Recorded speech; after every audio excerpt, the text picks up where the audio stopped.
Merci beaucoup. Merci d'être venus nombreux. Donc, en effet, je vais essayer de vous faire un petit panorama de ce que nous savons sur cette fameuse matière noire. Alors déjà, pour situer le contexte, que représente la matière noire dans le contenu total de l'univers? Donc on représente toujours ce petit camembert qui vous donne un petit peu l'état des lieux. On va en dire quelque chose.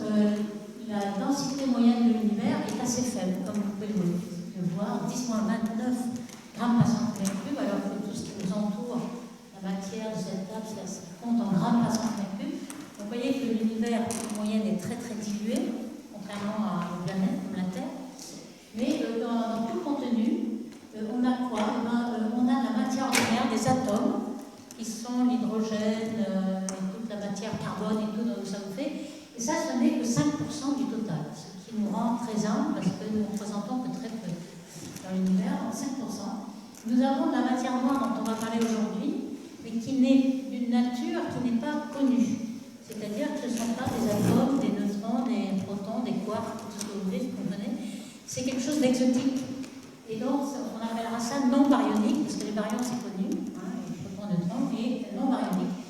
Et puis le reste, on ne dira rien aujourd'hui, c'est encore plus mystérieux, c'est l'énergie noire, 70% du contenu de l'univers, et ça, on s'en est aperçu assez récemment, en 1998, on s'est aperçu que l'expansion de l'univers était accélérée. Et pour cela, il fallait qu'il y ait une force répulsive, non pas attractive comme la gravité. Donc il fallait un composant nouveau, qu'on appelle l'énergie noire, mais dont on ne sait absolument rien, et qui a une force répulsive. Donc j'en dirai rien aujourd'hui, mais c'est pour situer, donc ce dont on va parler, c'est cette matière noire qui fait 25% du total. Donc les baryons, comme je le disais, c'est la matière ordinaire. Et puis cette matière noire, on va voir qu'on sait de moins en moins, on croyait depuis 1985, on savait un petit peu ce que c'était, on l'a cherché dans les accélérateurs, on ne l'a toujours pas trouvé, donc c'est encore plus mystérieux. Alors je vais faire un tout petit peu d'histoire. Comment on a découvert cette matière noire? Ça fait longtemps. Ce mystère, en fait, il ne semble pas qu'on va le résoudre d'ici peu, puisque ça fait près d'un siècle que nous l'avons. Alors, qui est-ce qui a parlé la première fois de matière noire? C'est Fritz Zwicky, vous voyez là. Fritz Zwicky, comme la photo le montre bien, était quelqu'un avec un caractère très difficile. Mais il méprisait un peu ses collaborateurs, il les appelait toujours des imbéciles. Et même des imbéciles sphériques, c'est-à-dire des imbéciles de quelque côté qu'on prend. Donc il était célèbre pour cela.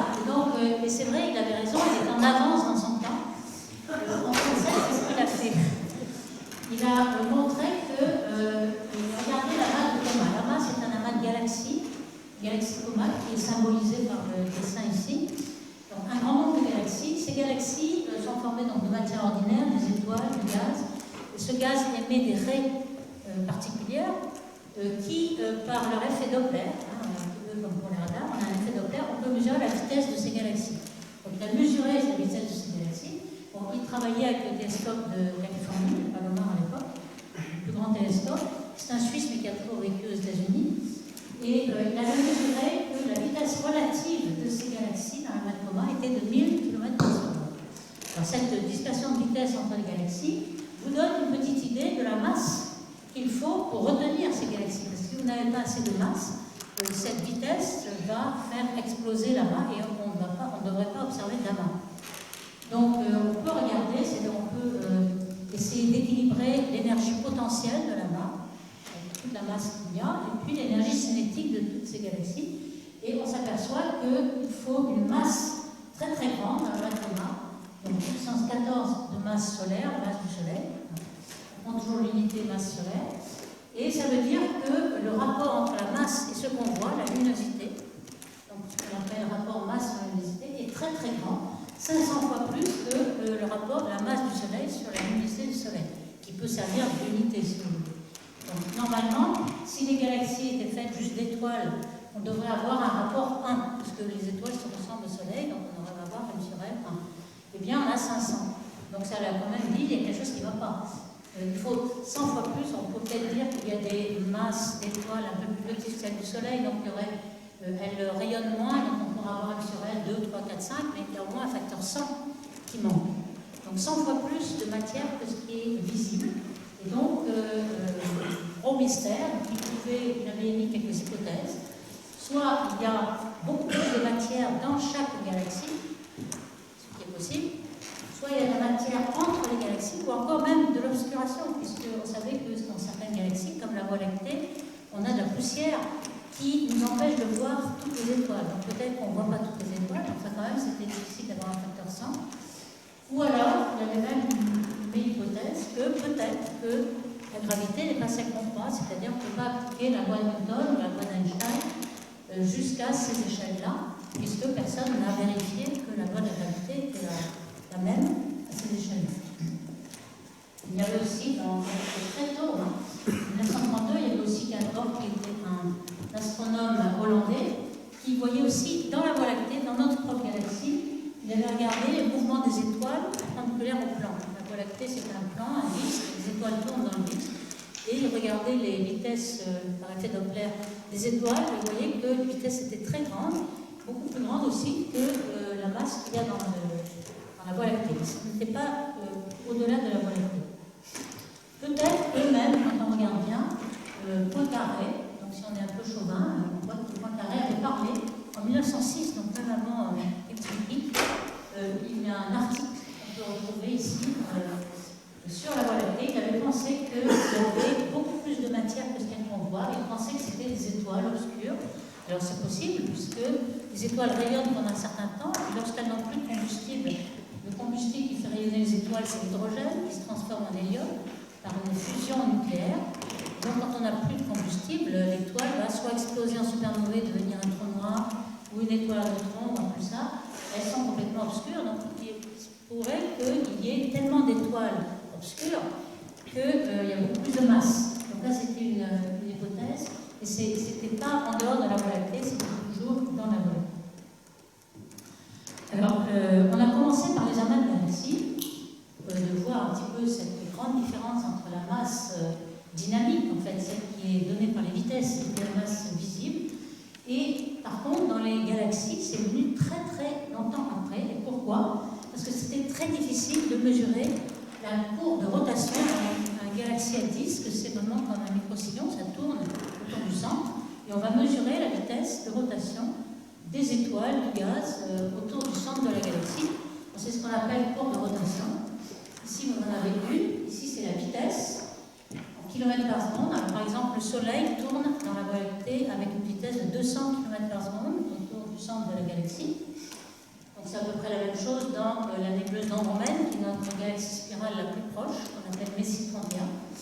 Et on voit que la vitesse, en fonction de la distance au centre, ici, eh bien, elle monte comme ça, puis ensuite elle redescend. Mais il y avait énormément de dispersion. Chacun faisait des mesures. Alors, le premier qui a mesuré la courbe de rotation de notre voisine Andromède, c'était Babcock en 1939, donc un petit peu après Zwicky. Et puis il disait, bon, ben, c'est pas très très clair, parce que on mesure des étoiles ici, on mesure des étoiles ici, c'est très dispersé. Donc c'était pas assez clair comme le résultat de Zwicky, qui était vraiment très clair. Il y a un facteur 100 qui manque. Ici, c'était pas très clair. Alors ici, c'était seulement les raies optiques, ce qu'on voit dans le visible, et donc la courbe de rotation des étoiles dans la Voie lactée. Donc ça va pas très loin, ça va juste à la distance le rayon optique d'une galaxie. On a découvert en 1952 que juste après-guerre, justement, on faisait de la radioastronomie. On avait découvert dans les années 1938, Janssen avait trouvé que il y avait des ondes radio.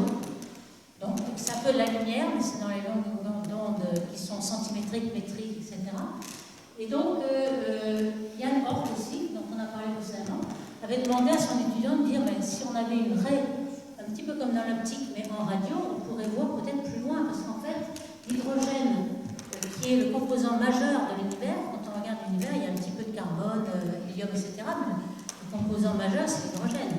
Donc, si on pouvait avoir une raie d'hydrogène en radioastronomie, on verrait beaucoup plus loin. Pourquoi? Parce qu'en radioastronomie, vous n'avez pas d'obscuration par la poussière, donc vous pouvez voir en fait si les galaxies, on ne voit pas la masse visible parce qu'on est obscurci par la poussière, c'est vrai dans le visible, mais en radio, tout passe, il n'y a pas d'obscuration.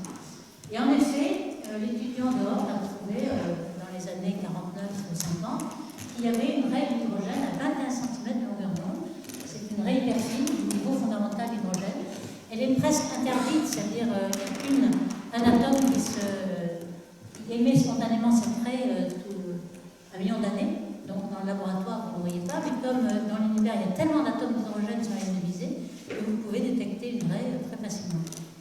Donc avec les télescopes, les radars qui avaient été déployés pendant la Seconde Guerre mondiale, vous avez plein de télescopes, plein de paraboles, et donc ils ont observé en 1951 l'arrêt de l'atome d'hydrogène dans l'espace.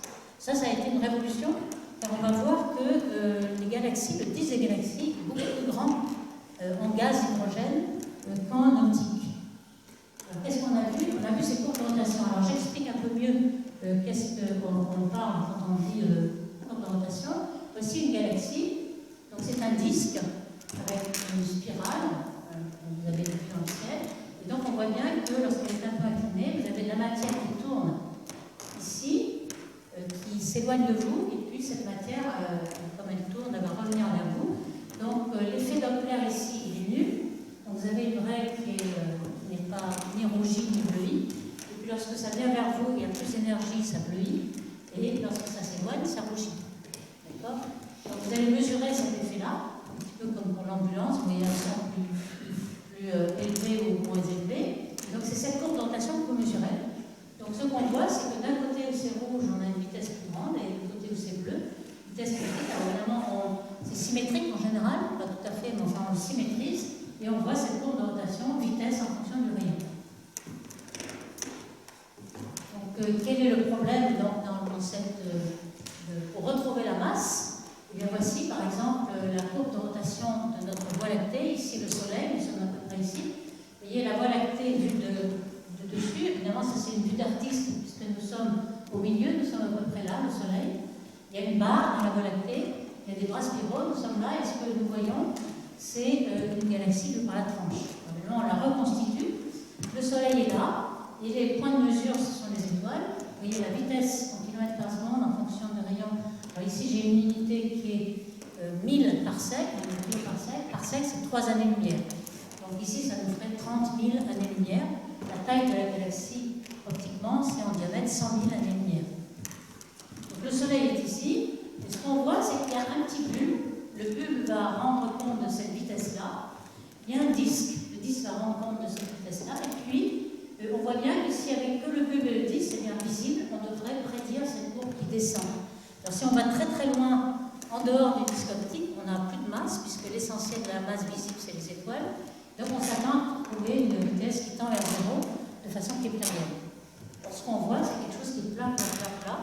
Et justement, on voit que quand on s'arrête au rayon optique, c'est pas très clair, mais quand on va très très loin là où il y a plus de gaz, ça devient très clair. Et on voit qu'on tourne très vite. Alors voici par exemple une galaxie, qui est MSC83, une galaxie bien connue dans l'hémisphère sud. Vous voyez que la galaxie optique, elle est très petite. On a un zoom dans le centre, elle rentre dans le petit trou ici.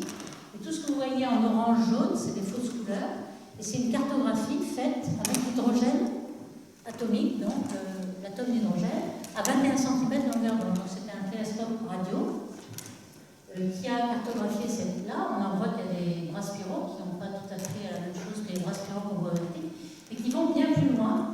Et c'est là qu'on a l'évidence totale qu'il y a beaucoup plus de masse que prévu, puisqu'on s'attendrait à ce que ça tombe carrément, et c'est toujours plat. Vous voyez toute une série de courbes de rotation ici.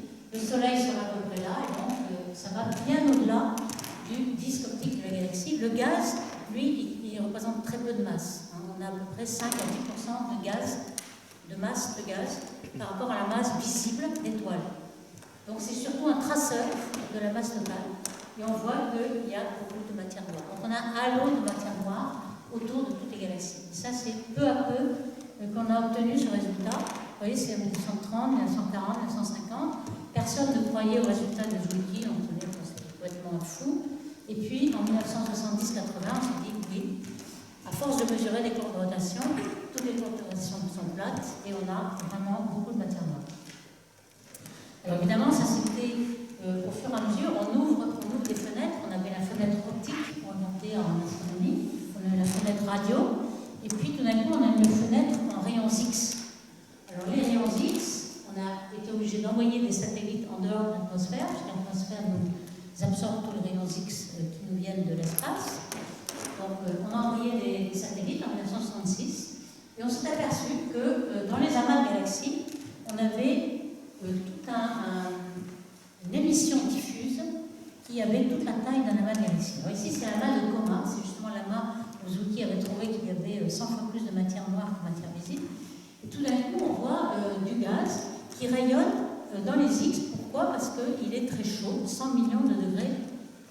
On n'a même pas besoin de dire Celsius ou Kelvin, 100 millions de degrés, c'est élevé. Donc à 100 millions de degrés, pourquoi? Parce qu'il est en équilibre entre l'énergie cinétique de l'agitation des molécules et puis le potentiel de la map qui est très profond. Donc il est en équilibre, il ne se refroidit pas. Et l'équilibre, c'est exactement, vous pouvez dire, 1000 km par seconde. Les vitesses que mesurait Zwicky avec les galaxies, c'est la vitesse des molécules qui correspond à 100 millions de degrés.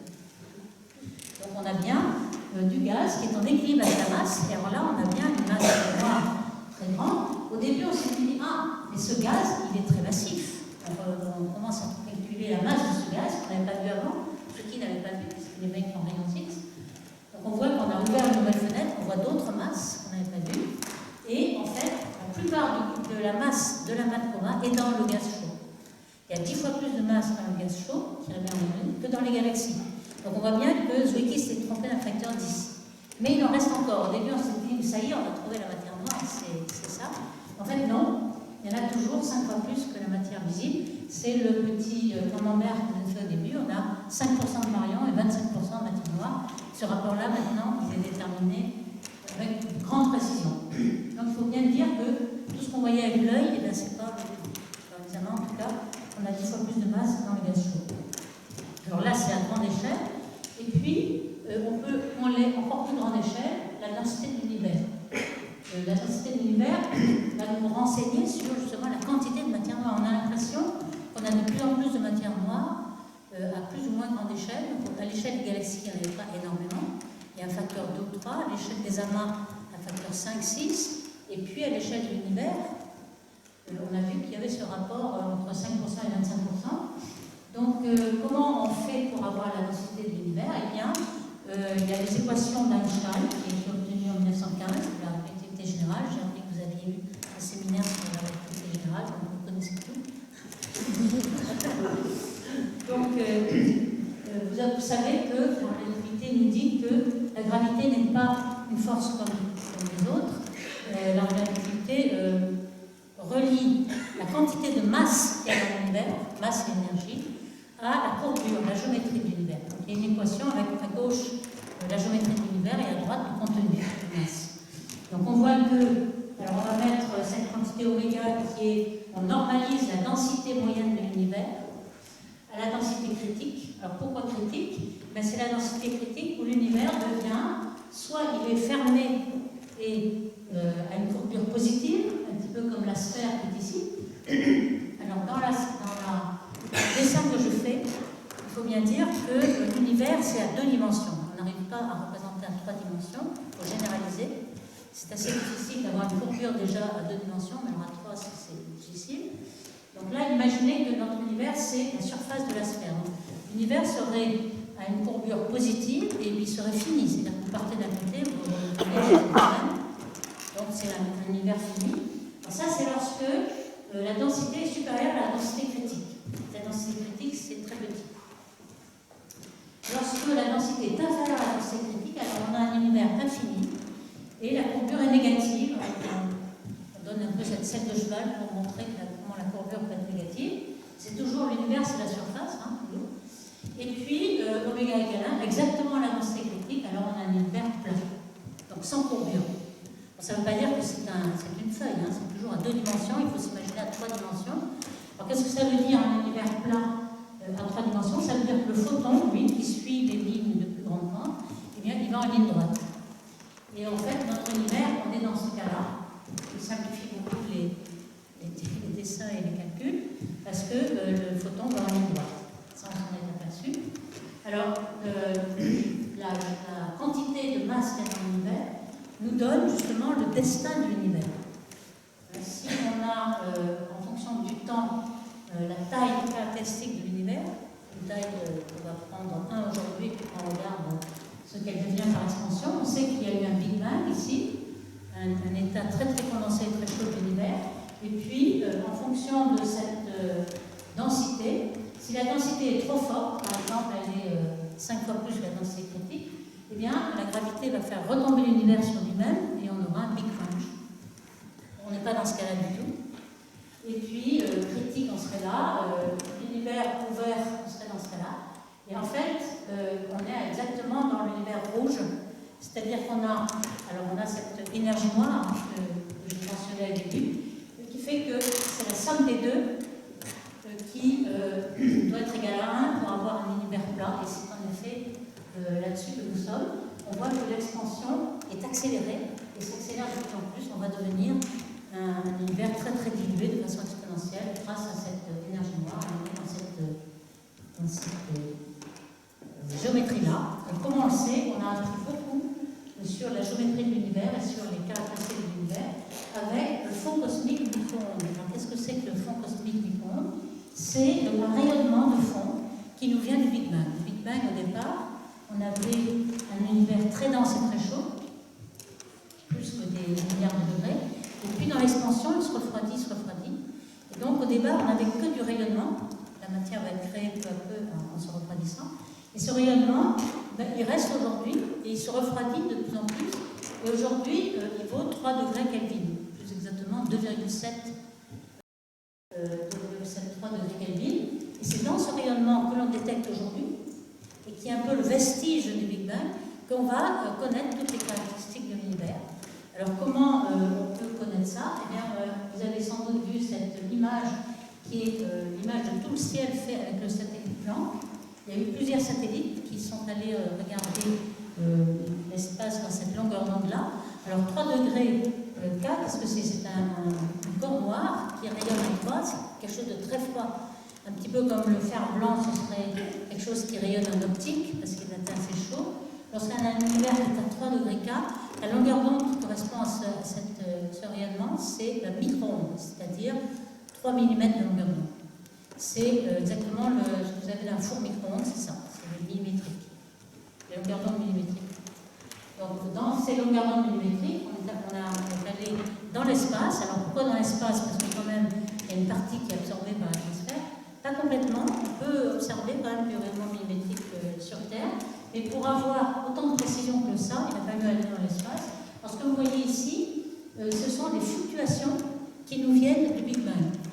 Pourquoi? Parce qu'il a fallu soustraire le fond. Le fond du Big Bang domine tout le rayonnement de fond de l'univers, domine l'optique. Si vous aviez des yeux à 3 mm de longueur d'onde, qui pouvaient regarder dans cette longueur d'onde-là, vous verriez un brouillard complet. Donc il y a 100 fois plus d'énergie qui nous viennent dans ce rayonnement-là que dans le rayonnement des étoiles. Donc dans cette pièce-là, dans chaque centimètre cube, vous avez 400 photons du Big Bang qui nous entourent. Donc vous êtes traversés par des milliards de ces photons-là, toutes les secondes. Donc le rayonnement qui domine dans l'univers, c'est le rayonnement du Big Bang, aujourd'hui même. Donc ce rayonnement, on est tellement saturé par ce rayonnement qu'il a fallu enlever cette constante. Ensuite, on a enlevé aussi, une fois qu'on a enlevé ce fond, on a quand même un petit peu de rayonnement de galaxies dans le micro-ondes, qu'on enlève aussi. Et puis, il reste ça. Alors ça, ce sont des fluctuations, ce fond. Et ces fluctuations, un petit peu de bleu, un peu de rouge, elles sont très petites, elles sont 1 pour 100 millième, 10 moins 5. Donc c'est une toute petite fluctuation. C'est pour ça qu'il faut aller dans l'espace pour le voir, car c'est vraiment des toutes petites fluctuations par rapport à la constante, qui est le fond cosmologique. Et ces petites fluctuations, qu'est-ce que c'est? Eh bien, c'est le vestige de ce qu'il y avait au départ, lorsque l'univers n'était fait que de rayonnement. Il y avait un tout petit peu de baryons, d'atomes, en fait, comme ils étaient en équilibre avec le rayonnement, ils étaient ionisés, c'était un plasma. Vous avez des protons, des électrons. Ces protons et électrons sont très complets avec les photons et ils vont osciller comme des ondes acoustiques. On appelle ça ondes acoustiques. Alors, vous voyez que si je fais ici, vous avez des tailles. Alors, c'est 2 degrés d'angle. Hein. On peut les mettre aussi en multipôle, mais ça, on va prendre juste le degré d'angle. Ici, vous avez 90 degrés, donc des grandes tailles. Et ici, 0,2 degrés, 0,1 degré, donc une petite taille. Vous voyez que vous avez une grande puissance à certaines valeurs des angles, certaines tailles, et puis d'autres moins. Et tout ça, ce sont les ondes acoustiques. Alors, vous avez des photons qui, avec les baryons modèles de l'univers, font ce concert d'ondes, si vous voulez. Et ici, c'est l'horizon sonore, c'est la plus grande taille qu'a pu, depuis le Big Bang, se propager le son. C'est pour ça que vous avez un grand pic. Donc cet horizon sonore, on le connaît bien, parce qu'on connaît la vitesse du son dans ce plasma. C'est la vitesse de la lumière sur racine de 3, peu importe. On connaît bien cette vitesse. On connaît le moment où les ondes acoustiques ont stoppé. Quand elles ont stoppé, c'est que l'expansion de l'univers était telle que la température est tombée en dessous de 3000 degrés. Et 3000 degrés, c'est la température à laquelle le proton et l'électron se recombinent pour former l'atome d'hydrogène. Bon, après, on devient neutre. Et lorsqu'on devient neutre, les photons n'interagissent plus avec la matière. Ils n'interagissent qu'avec les particules chargées. Donc, ce temps de neutralisation de l'univers, ça arrive à 400 000 ans à peu près après le Big Bang. Donc, on connaît la taille de l'horizon sonore. On sait quelle taille a pu parcourir le son depuis le début. Donc, vous voyez que cette taille, on sait que c'est 1 degré dans le ciel, et on connaît la taille. Donc, on peut savoir si l'univers est plat ou pas. C'est comme ça qu'on a pu avoir la courbure de l'univers. Imaginez que vous avez un observateur ici. Vous avez une règle standard, on connaît la taille de cette horizon. Et puis, on mesure un certain nombre. Donc, si on mesure, vous voyez, 1 degré, 2 degrés, 0,5 degrés, eh bien, si on mesurait comme ça veut dire que le photon ne va pas en ligne droite, donc l'univers serait ouvert. Ici, il serait fermé, etc. Donc, la précision avec laquelle on mesure le premier pic vous donne la courbure de l'univers. Vous voyez que je n'ai pas fait attention aux barres d'erreur. Ici, tout ça, c'est les barres d'erreur de mesure. C'est très petit, on a extrêmement une très grande précision. Alors, on n'a pas beaucoup de précision ici. Pourquoi? Parce que le nombre de structures très grandes est limité. Vous voyez qu'on a une structure, 2 structures ou 3. C'est ce qu'on appelle la variance cosmique. Dans notre univers, on n'a qu'un seul univers, on ne peut pas avoir 3 ou 4 grandes tailles. Par contre, les petites tailles, on en a beaucoup. Et donc, on a très peu de barres d'erreur. Je ne sais même pas si vous les voyez. C'est très précis. Donc, grâce à cela, vous voyez qu'on a la position du premier pic, et donc on sait que l'univers est exactement plat. Ça nous donne grand-chose sur la quantité de matière noire qu'il y a dans l'univers, puisque la platitude est reliée à la quantité de masse que vous avez dans l'univers. On a tiré beaucoup de choses d'ailleurs. On a beaucoup tiré d'informations, comme par exemple l'âge de l'univers est de 13,8 milliards d'années. Donc, revenons maintenant à cette matière noire. On sait qu'elle existe donc, à très très grande échelle. Maintenant, on sait qu'il y a un rapport de 25% et 5% entre matière noire et matière ordinaire. Et puis, on aimerait savoir où est-ce qu'elle est, dans les amas, dans les galaxies, etc. Et là, on a un outil très important que vous voyez ici, c'est les lentilles gravitationnelles. Vous voyez un amas de galaxies. Ici, on a une grosse galaxie au centre d'un amas. On appelle la plus brillante de l'amas. C'est une galaxie en général cannibale qui mange toutes les galaxies voisines. Et puis, il y a certainement un gros potentiel gravitationnel. Et vous voyez des arcs ici. On a mis un certain temps à découvrir. Et une des premières découvertes a été faite à Toulouse, justement, en 1987. C'était Geneviève Soukaï et ses collaborateurs. Et au début, en fait, là, c'est une image du Hubble Space Telescope, donc avec beaucoup de résolution. Au début, quand on a juste du télescope au sol, on n'a pas beaucoup de résolution et tous ces arcs étaient brouillés. On ne les voyait pas. Donc, on s'est aperçu seulement il y a 20 ans ou 30 ans. Donc, vous voyez qu'il y a beaucoup d'arcs. Et ces arcs, qu'est-ce que c'est? Ce sont des galaxies d'arrière-plan dont les rayons lumineux sont déviés par le potentiel gravitationnel de la main. Un petit peu, lorsque vous mettez un caisson de bouteille, vous regardez un paysage derrière, le paysage est tout déformé. Les formes des arcs, mais c'est ça. Donc on peut. Pardon? Ça nous a été expliqué. Ah, bah c'est formidable, donc vous savez tout là pour les lentilles gravitationnelles. Donc vous savez que ces lentilles sont un outil pour déduire la masse que vous avez là. Donc on a la masse dans la main. Donc ici, à nouveau, je ne décris pas comment on peut avoir des galaxies de fond. font des déformations, donc vous savez tout. Alors ce qu'on s'est aperçu, c'est que la matière visible, alors la matière visible dans un amas, comme je vous disais, c'est essentiellement le gaz très chaud qu'on X. On l'a mis en rouge ici, donc mesuré par un télescope spatial, champ noir. Et puis la matière noire, comment on la déduit, la matière noire, on ne la voit pas, hein, mais elle est déduite des lentilles gravitationnelles, des arcs. Alors par les arcs, on fait un modèle et on en déduit quelle est la matière totale. Alors quand on regarde la matière visible, la matière totale, et qu'on le superpose, on voit que c'est à peu près correspondant. Alors c'est pas exactement, pourquoi? Parce que quand même, il y a des incertitudes, on n'a pas des arcs partout, on ne peut pas savoir exactement partout où est la matière noire, mais en tout cas, lorsqu'il y a des vides, eh bien, le vide est vide, il est vide de matière normale et vide de matière noire. Donc la matière noire n'est pas dans les creux de la matière, il est associé à la matière.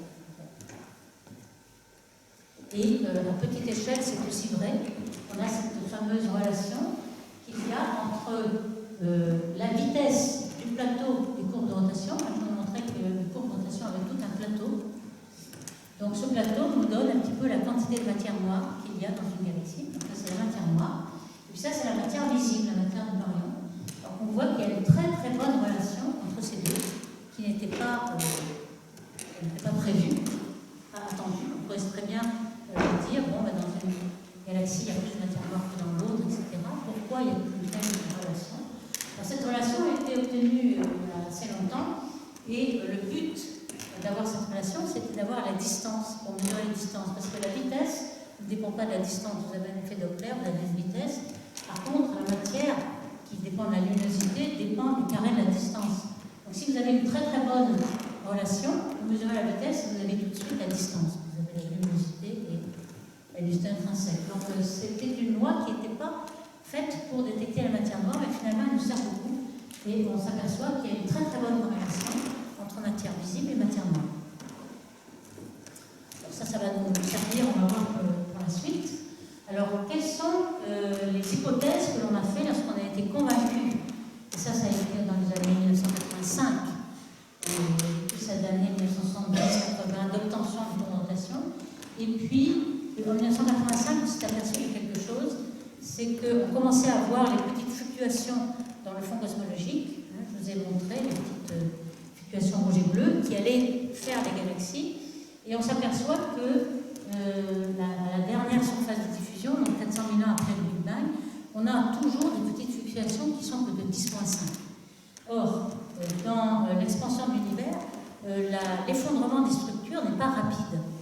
Il ne croît que de façon linéaire. Donc là, lorsque vous formez une étoile, vous avez une masse de gaz, et tout d'un coup, elle va s'effondrer pour former l'étoile, et l'effondrement est exponentiel. Il y a un temps de chute libre de 1000 ans, et à former une étoile. Pour les galaxies, ce n'est pas du tout pareil, parce que les galaxies s'éloignent les unes des autres. En fait, toutes les fluctuations qui vont devenir les galaxies sont en expansion. Et l'expansion contrecarre l'effondrement. Donc, si on a des petites fluctuations et on les a mesurées à 10,5, on ne va pas pouvoir avoir des galaxies aujourd'hui. Ça, c'est quelque chose qu'on a réalisé en 1985, et on s'est dit, il faut absolument de la matière noire. Pourquoi ? Parce que la matière noire, elle n'interagit pas avec les photons. Elle n'interagit pas avec la lumière, parce qu'elle est noire complètement, elle ne rayonne pas, mais elle n'absorbe pas non plus. Elle est complètement découplée de la lumière. Et donc, elle ne va pas, comme les baryons, faire des danses d'ondes acoustiques au début de l'univers qui empêchent de s'effondrer. Donc, elle va s'effondrer, la matière noire, bien avant que la matière ordinaire ne s'effondre. Et donc, on va gagner du temps. Si il y avait de la matière ordinaire, on n'aurait pas le temps de former les galaxies. L'expansion gagne. Puisqu'on a 10,5, on ne peut augmenter que le facteur 1000 depuis cette époque-là, et on n'arrivera pas à faire des structures. Donc l'idée que l'on a eue déjà dans 1985-90 à peu près, c'est que cette matière noire allait former des galaxies noires, si vous voulez, pendant que les baryons dansaient avec les photons. Les matières noires s'effondraient, formaient des structures bien avant. Et à ce moment-là, lorsque la matière se recombine, forme des atomes d'hydrogène, et puis arrête d'être couplée avec les photons, l'hydrogène tombe dans les galaxies noires et forme des étoiles, etc. Et là, on peut former des galaxies. Donc c'est en 1985 qu'on s'est aperçu qu'il fallait des matières non baryoniques qui n'interagissent pas avec les photons. Et c'est à partir de cette époque-là, en 1985, on a dit, bon, qu'est-ce que c'est que cette matière noire? Et dans les simulations numériques, ici je montre 3 échantillons de simulations numériques qui ont été faites à peu près vers cette époque-là, dans les 85-90, on a eu des ordinateurs assez pour faire ces simulations. Qu'est-ce qu'on a fait? On a mis les petites fluctuations que l'on a observées dans le fond cosmologique, et on s'est dit, avec la gravité et l'expansion de l'univers, on va simuler pour voir si on forme des structures. Alors, il y a 3 types de possibles de matière noire. On l'appelle froid, tiède ou chaud. Alors, qu'est-ce que ça veut dire cette température de matière noire? Ça veut dire que lorsque se découpent l'univers, elles sont relativistes ou non.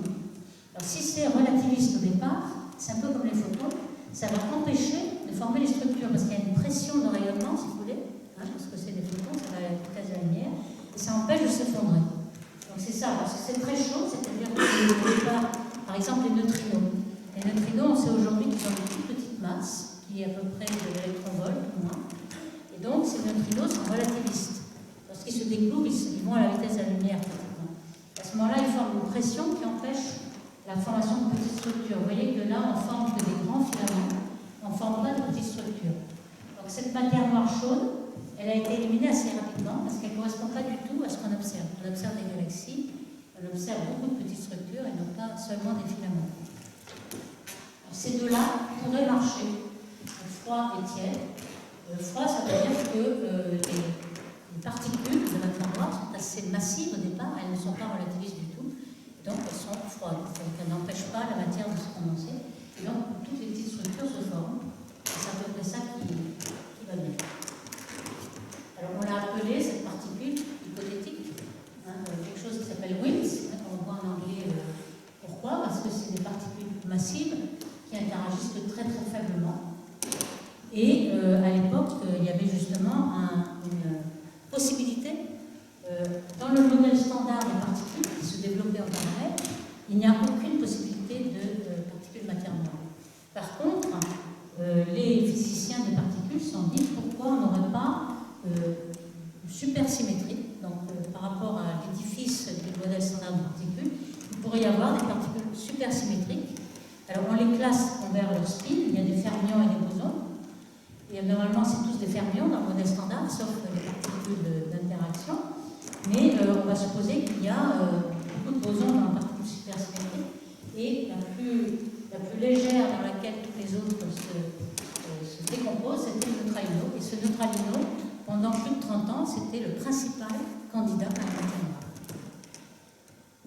Voici quelques petites idées de simulation numérique. Vous voyez qu'on sait aujourd'hui simuler pratiquement tout l'univers visible, tout l'univers qui est dans notre horizon, avec 10 ou 100 milliards de particules dans les calculateurs. Ici, on a des zooms particuliers, on a plein de filaments. Alors, ces filaments, on a une idée d'où ils viennent. Eh bien, ils viennent de la structure des perturbations que l'on voit dans le fond cosmologique. Par exemple, on sait quelles sont ces fluctuations, on les développe par la gravité et on a ces filaments. S'il n'y avait pas ces fluctuations-là, celles qu'on observe, on n'aurait pas de filaments. Donc ce filament, ça dépend des conditions initiales de l'univers qui ont été observées. Donc on se maintient à ces filaments. Et en effet, ces filaments, on les observe. Alors on ne les observe pas en matière noire, mais les galaxies qu'on observe suivent des filaments. Donc elles sont les traceurs de la matière noire en quelque sorte. Donc ces filaments, on les observe dans les galaxies. Ici, on a un zoom sur un amas de galaxies ici. Et vous voyez que tout ça, c'est de la matière noire uniquement. Mais la couleur vous donne la densité. Donc on voit que, parce que c'est jaune, c'est beaucoup plus dense, parce qu'il y a un amas de galaxies, donc beaucoup plus de matière noire, etc. Alors, il y a un certain succès de ces simulations. Ici, on a en rouge les simulations que l'on présente exactement comme les observations. Les observations sont en bleu ici. Chaque petit point bleu, c'est une galaxie. Donc quand on fait un survey de galaxies du ciel, on mesure ici la vitesse de la galaxie par effet Doppler, en regardant les raies, et donc on a un peu la profondeur. On a la position dans le ciel, et puis on a aussi on a le relief en se servant de l'expression de l'univers. Et donc on a des structures qui sont des filaments, vous voyez, ça c'est observé. Et la structure des filaments ressemble beaucoup entre les simulations et les observations. Donc là, Cette matière noire qu'on appelle froide marche très bien pour représenter ce qu'on observe à grande échelle, donc les structures filamentaires. Alors on va voir qu'à petite échelle, c'est pas la même chose, on n'a pas le même accord. Alors je vais quand même dire pourquoi on s'est attaché à ce WIMP, qui était de neutralino, pendant 30 ans. En fait, il y a ce qu'on appelle un miracle. Pourquoi? Parce que cette particule qui est neutre, le neutralino, quand on indique c'est neutre, elle est sa propre antiparticule. Le proton, vous avez un proton qui est une charge opposée, mais là, c'est sa propre antiparticule. Donc ces particules vont s'annihiler. Donc ici, on a le nombre de particules en fonction du temps. Et vous voyez qu'au début, on a un certain nombre de particules qui est en équilibre avec le rayonnement. Et puis, lorsque l'univers entre en expansion, les particules s'annihilent évidemment, donc le nombre diminue, et puis ça va s'arrêter lorsque les particules sont tellement loin qu'elles ne se rencontrent plus. Donc il n'y a plus d'annihilation. Okay. Donc on a ce qu'on appelle une abondance relique. On a des reliques. Parce que s'il n'y avait pas cette expansion, tout s'annihilerait, on n'aurait plus rien. On n'aurait que des photons. Ça arrive d'ailleurs pour la matière aussi. On s'est souvent demandé pourquoi il reste un résidu de matière aujourd'hui. Alors qu'au début, dans le Big Bang, vous avez beaucoup de rayonnement, vous avez autant de matière que d'antimatière. Tout ça s'annihile. Et aujourd'hui, on sait qu'il y a un petit excès de matière, mais c'est 1 milliardième l'excès. Alors comment on le sait? C'est qu'on a compté le nombre de photons, on a compté le nombre de baryons, et on sait qu'il en reste que 10-9 par rapport à ce qui a existé au départ en équilibre avec les photons. Donc pratiquement tout s'est annihilé, sauf 1 milliardième est resté, il y a un petit excès de matière sur l'antimatière. C'est pour ça qu'on est là aujourd'hui, fait de matière, alors qu'il devrait y avoir une symétrie matière-antimatière. On n'a pas encore compris pourquoi il y a une asymétrie. Donc ici c'est pareil pour la matière noire. Donc là, la matière noire va s'annihiler, et puis tout d'un coup, lorsque l'expansion est assez grande, elle ne se rencontre plus. Et donc on a un état stationnaire de matière noire. Et donc il faut qu'il y ait une section efficace d'annihilation, qui est la section faible, on la connaît, et puis une certaine masse, ça dépend de la masse. Donc, si la masse est 100 fois la masse du proton, ici c'est l'unité, c'est GeV, donc 1 GeV c'est la masse d'un proton. Donc si on est 100 fois la masse du proton, à ce moment-là, il reste dans le relique 25%. C'est exactement ce qu'on observe. 25% de matière noire, c'est le contenu de l'univers que je vous donnais dans le camembert initial. Si vous n'avez pas cette masse, vous n'avez pas les 25%, vous avez soit trop, soit pas assez. Donc là, il y a un miracle, il y a un ajustement fin qui est fait avec cette masse-là. D'où, pendant très longtemps, les gens ont d'abord recherché cette particule de masse noire dans les tunnels. Vous avez le tunnel du Grand Sasso, vous avez un détecteur de matière noire. On essaie de détecter, mais depuis 30 ans, on a une limite supérieure qui descend, on n'a toujours pas détecté. Mais surtout, le grand problème, c'est que au CERN, dans le Large Hadron Collider, le collisionneur de protons, vous savez qu'on recrée un peu les conditions de Big Bang en faisant un proton et un antiproton qui arrivent. On a beaucoup d'énergie, et on a une énergie qui va à 1000 et même plus. On est allé à 1000 et au-delà, le TeV, c'est-à-dire 1000 GeV, on est allé à beaucoup plus que ça, et on n'a pas vu cette particule. On aurait dû la voir. En 2012, on est allé à 125 GeV, et on a vu le boson de Higgs à 125 GeV. On l'a mesuré, pourtant il est très peu stable, il ne dure même pas une nanoseconde, et on l'a détecté. Or, le neutralino, c'est une partie de matière noire qui doit durer au moins 13 milliards d'années, donc très stable. Et on ne l'a pas vu. On l'a pas vu, donc il y a un gros problème. Aujourd'hui, le WIMP n'a plus tellement la cote. Alors, d'autre part, non seulement il n'y a plus cette particule, c'est quand même un problème, il y a aussi un autre problème dans cette relation de Tully-Fisher qui relie la matière noire à la matière visible. Ce que le modèle de matière noire froide prédit, les simulations que je vous ai montrées, prédisent une courbe comme cela.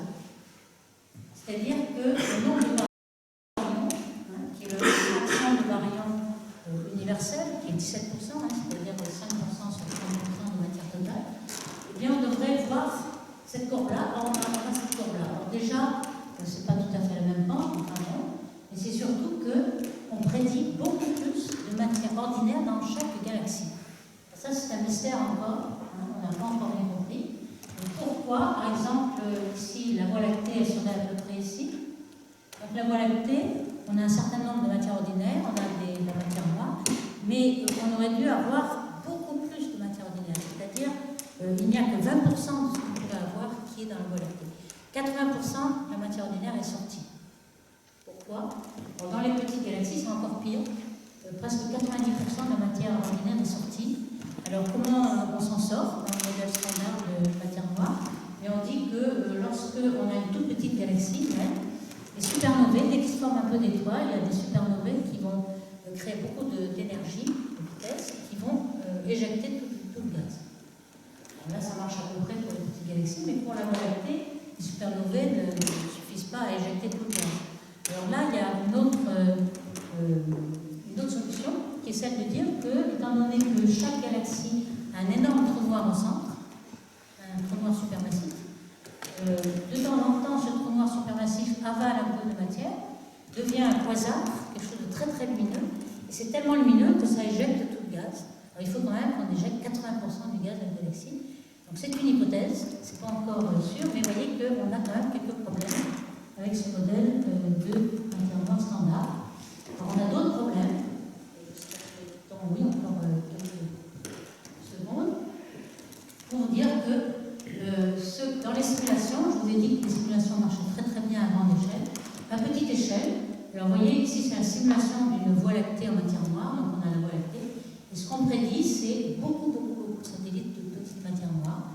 Et ça on ne les voit pas les satellites, il y en a 1000, 2000, on n'en voit qu'une douzaine. Et puis il y a aussi un pic de matière noire qu'on devrait avoir au centre. On prédit ce pic et en fait on ne voit rien, on voit un cœur de matière noire, un plateau. Donc tout ça c'est quelque chose qui ne correspond pas à la réalité. Ici vous voyez une galaxie naine, eh bien on la voit, je ne sais pas si vous la voyez de loin, mais c'est une galaxie qui a des étoiles, qui a même des amas globulaires, et on devrait être toute noire en fait, cette galaxie naine. Alors ici c'est la masse d'étoiles qu'il y a en fonction de la masse, et ce qu'on sait c'est qu'on ne voit pas les milliers de petits satellites.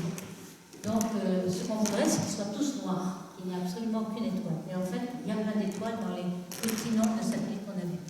Donc là, il y a un gros problème de satellites manquants, de pics de matière noire au centre, etc. Donc, au niveau des galaxies, ça ne marche pas beaucoup. Et d'autre part, comme je vous le disais, dans le modèle standard, qui est fait de quarks, on a les quarks stables, les neutrinos, les électrons, etc. Et puis les bosons d'interaction. Dans ce modèle, il n'y a absolument aucune particule qui n'interagit pas avec les photons, donc qui pourrait être matière noire. Il faut supposer autre chose. Alors, il y en a qui supposent aussi qu'il pourrait y avoir des neutrinos stériles. Alors, qu'est-ce que c'est que des neutrinos stériles? Vous savez qu'on a des neutrinos ici, 3 sortes de neutrinos, neutrinos muoniques, thoriques, etc. On sait qu'il y en a 3 parce qu'ils s'échangent entre eux.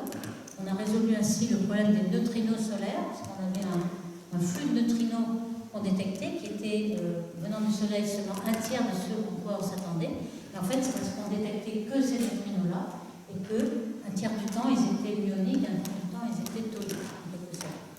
Donc ça, on sait qu'il y a un échange entre les 3 neutrinos, et pour qu'il y ait cet échange entre les 3 neutrinos, il faut qu'il soit massif.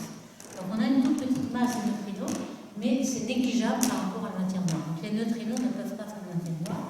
Par contre, ils ont une chiralité, en fait, le spin par rapport à l'interaction ici, elle n'est que gauche. Donc on pourrait supposer qu'il y a 3 neutrinos pour la symétrie. C'est une hypothèse complètement libre, on n'en a aucune vérification, mais on suppose qu'il y en a 3 neutrinos, alors qui auraient 1000 fois plus de masse, et donc qui pourraient peut-être faire la matière noire. Mais ils seraient stériles. Pourquoi stériles? Parce qu'on ne peut pas les détecter. Les autres sont actifs. Ils interagissent avec les détecteurs. Vous savez qu'il y a des détecteurs à neutrinos qui ont détecté les neutrinos qui viennent du supernovae. Les neutrinos stériles, on ne peut pas les détecter. Donc c'est une hypothèse encore.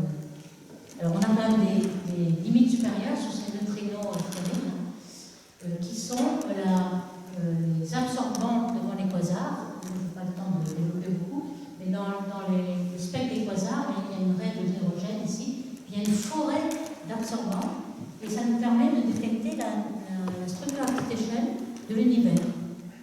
Parce que ce gaz d'hydrogène, on ne peut pas l'avoir en émission, mais en absorption. Donc ça, c'est un petit détail de cette forêt, et ça nous permet de donner la petite structure, la quantité de petites structures que vous avez. Et donc, si les neutrinos sont là, ils devraient lisser la petite structure, donc ça nous permet d'avoir une masse limite pour ces neutrinos hypothétiques. Il y a aussi un autre candidat de matière noire qui vous avez peut-être entendu parler, ce sont les trous noirs primordiaux.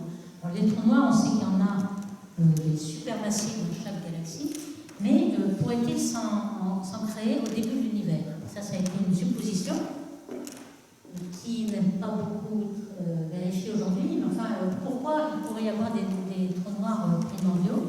Eh bien, avant même que la matière se forme, dans les premières secondes, même disons 10-40 secondes, c'est vraiment très petit, l'instant juste après le Big Bang, on aurait un horizon, c'est-à-dire que la lumière aurait pu parcourir quelque chose de très petit. Et à ce moment-là, ce serait très dense, évidemment. L'univers serait très dense, et on pourrait avoir, si on avait des fluctuations de densité, on pourrait avoir des grumeaux qui seraient des trous noirs, qui seront tellement denses. Alors on peut calculer le trou noir que vous avez à 10-43 secondes, à 10-23, etc.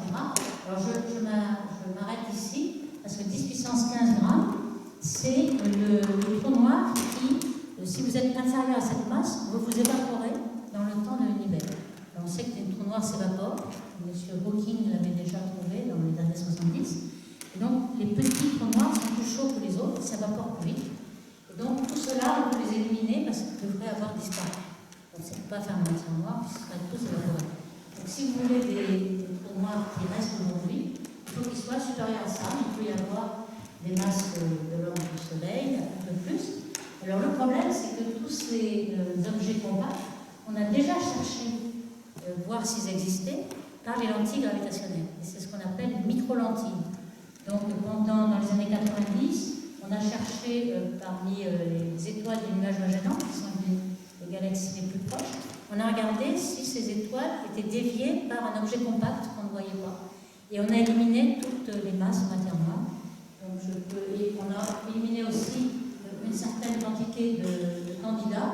Parce que si le trou noir était absorbé par une étoile à neutrons, l'étoile à neutrons serait explosée. Et ça nous élimine tous ces trous noirs de matière là, parce que les étoiles à neutrons, on les voit, c'est des pulsars, on en a vu 2000 dans la Voie lactée, donc ça ne peut pas être explosé. Donc tout ça nous donne des contraintes que j'ai sonorisées là, en fait. Ici, donc, en fonction de la masse de la matière noire, vous avez toutes les contraintes. Alors ici, ça c'est la forme, on va enlever tout ça. Et puis ici, vous avez en rose la limite qui est donnée par les lentilles gravitationnelles, et en jaune par les étoiles à neutrons. Ici, c'est la quantité de matière noire que vous pourriez avoir dans les trous noirs. Et donc, vous voyez que c'est une limite à 10-10, 10-5, c'est extrêmement faible. Donc, à mon avis, l'hypothèse de trous noirs primordiaux comme matière noire n'est pas très plausible. Alors, les candidats, il y en a beaucoup en fait, et surtout le neutralino. Et aujourd'hui, le neutralino n'existant pas beaucoup dans au CERN ou le LHC, on a plein d'autres candidats qui arrivent, mais je n'ai pas le temps de l'expliquer. Mais par exemple, c'est le plus en vogue actuellement, ce sont des petites particules, de toutes petites particules qui ont cette masse-là. Vous voyez, je vous ai dit qu'un proton, ça avait la masse d'un gel, 1 milliard de L, et ici c'est 10-22 L, c'est extrêmement petit, encore plus petit qu'un neutrino. Alors pourquoi on choisit cette masse-là? Eh bien parce que c'est un peu quantique en fait, c'est que la longueur de Broglie, qui est égale à la constante de Planck H en mécanique quantique sur l'impulsion, on sait que la xt, la longueur et l'impulsion sont égales à le produit. Donc la longueur de Broglie, elle est H sur LV. Donc si M est très petit, vous avez une longueur de Broglie très grande. C'est ça l'idée, c'est que le cœur de matière noire que vous avez au centre de chaque galaxie, qui fait en gros 3000 années-lumière, eh bien ce 3000 années-lumière, c'est la longueur de Broglie de la particule. Donc on aurait en quelque sorte un boson, un boson qu'on va supposer qu'il existe, c'est pure hypothèse. Et ce boson va se concentrer, une concentration de Bose-Einstein, parce que ce n'est pas un fermion, donc il peut se concentrer énormément. Il va faire comme un soliton au centre de chaque galaxie, et c'est ça qui va faire le cœur de matière noire qu'on a dans chaque galaxie. Donc voici quelques simulations numériques de cette matière floue, parce qu'en fait, elle a beaucoup d'ondes. Elle fait un cœur, ici on a un soliton. Vous avez deux galaxies en interaction, deux galaxies de matière noire quantique en quelque sorte, avec une longueur de Broglie ici, et puis vous avez des tas d'interférences quantiques, donc d'ondes d'interférences, qui vous font des granules, et qui normalement devraient avoir un effet sur les étoiles, parce qu'elles vont chauffer les étoiles. Donc ça, c'est ce qu'on est en train de faire en ce moment, de simuler, voir si ce candidat pourrait être un candidat plausible. Si vous avez des galaxies, alors ces ondes, c'est pas tout à fait quantique, c'est quantique et macroscopique, hein, c'est pas tout à fait quantique en fait. Et donc vous voyez, on a un soliton au début, puis ensuite on a des ondes un petit peu à toute échelle. Là on a plusieurs galaxies dans les filaments, et on a encore des ondes dans une plus grande échelle dans les filaments. Donc tout ceci, c'est une hypothèse qui vous montre que les astronomes ont énormément d'imagination et essaient d'avoir toutes les solutions possibles, mais on va voir si elle tient longtemps. Un profil un petit peu bizarre, mais bon. Et donc je passe un peu là-dessus, et je vais finir en disant qu'il y a quand même la solution que même Zwicky donnait à l'époque, c'est-à-dire, après tout, cette matière noire, on a la mesure que fait de gravité. Elle ne se manifeste pas autrement. Donc il y a une dégénérescence ici. Soit vous dites que la gravité c'est pas celle de Newton, celle d'Einstein, et vous avez besoin de plein de matière noire, ou alors vous pouvez vous débarrasser de toute cette matière noire, qu'on ne voit pas et qu'on n'a pas vu dans les accélérateurs, en disant bah, finalement c'est la loi de la gravité qu'il faut changer et il n'y a pas de matière noire. C'est l'un ou l'autre. Mais comme de toute façon la gravité, personne à ces échelles-là n'est allé la vérifier, je vais vous montrer que finalement on a besoin de matière noire que bien au-delà du système solaire. Dans le système solaire, il n'y a pas de matière noire. On n'en a pas besoin. Donc, personne n'a fait, sauf les astronomes, n'a testé la gravité à grande échelle. Et donc, est-ce qu'on pourrait changer la loi de gravité? C'est ce qu'avait supposé déjà Niels Bohr en 1983, mais personne n'y avait cru à l'époque. En 1983, c'était l'époque où justement on avait réalisé qu'il fallait de la matière noire exotique, non baryonique. Parce qu'il avait remarqué, et c'était vraiment très. Maintenant on l'a encore plus vérifié, mais à l'époque c'était juste une tendance, c'est que le rapport entre la masse dynamique et la masse visible, donc si ce n'est pas un, il y a beaucoup de matière noire, si vous voulez, eh bien ça se manifeste, ça c'est le rapport entre les deux. C'est un lorsque l'accélération de la gravité est très forte, et puis en dessous d'une certaine valeur, vous voyez que c'est 10-10 mètres par seconde carré, c'est-à-dire 10-11 fois la gravité que nous avons ici sur Terre. G de la gravité sur Terre, on a 11 ordres de grandeur pour arriver à cette accélération de gravité critique. Donc cette accélération-là, le système solaire, il est là. Donc tout ce qu'on a mesuré, c'était, on n'a pas besoin de matière noire, la gravité est la même. Einstein et Newton, ça revient même ici pour nous. Donc on a une nécessité de matière noire, une matière dynamique qui est différente d'une matière visible, qu'à très faible champ de gravité. Donc c'est à très faible champ de gravité qu'il faut changer la loi. Donc on fait une extension en fait. Tout le système solaire est valable, tout ce qu'on a vérifié sur la loi d'Einstein, même en champ fort, près d'un trou noir, on l'a vérifié complètement, mais en champ fort, elle n'a pas de raison de changer. Elle ne change que très loin, par exemple, très loin dans une galaxie très massive, ce n'est pas à partir de rayon du soleil et au-delà qu'on a besoin de matière noire. Au centre de la galaxie, on n'en a pas besoin. Alors, dans une galaxie naine, on en a besoin dès le départ parce que l'accélération est faible. La masse est très faible. On a des galaxies naines qui peuvent être 1000 fois moins massives que la Voie lactée. À ce moment-là, il y a besoin de matière noire dès le centre d'une galaxie naine. Ce n'est pas seulement au bord des galaxies. Si les galaxies petites, on a besoin dès le centre. Et parce que le champ de gravité est faible.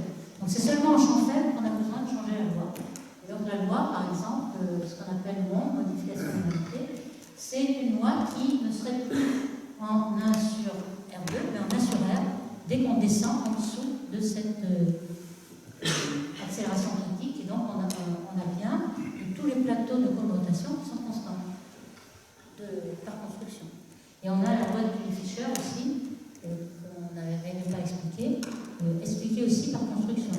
Donc là, je ne le dis pas, mais ça, c'est un peu ça. Et ça, c'est exactement obtenu directement. Alors, le modèle matière noire, on avait des problèmes pour l'expliquer.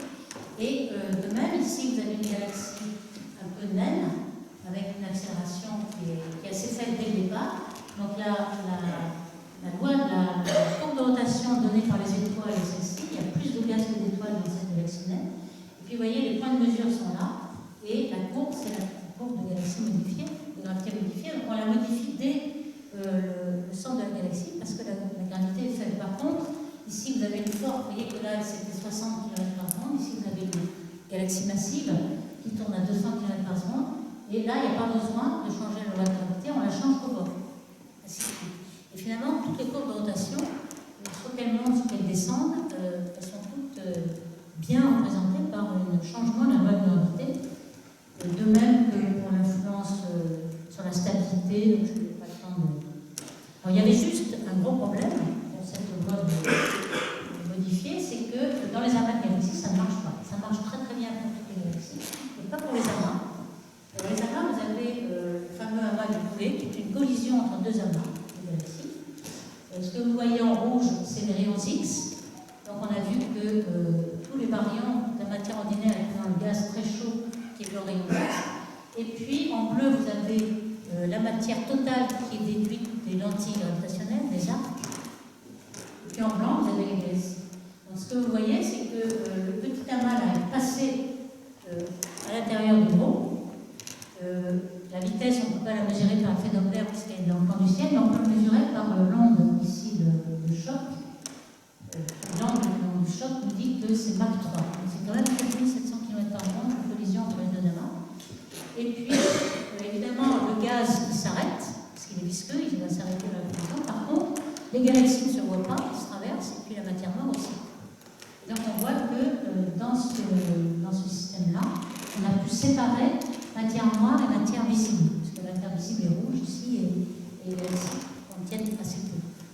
Quand on fait les calculs, évidemment, on n'a pas exactement matière visible égale matière noire, puisqu'on sait que dans une galaxie, la matière noire n'est qu'au bord, par exemple.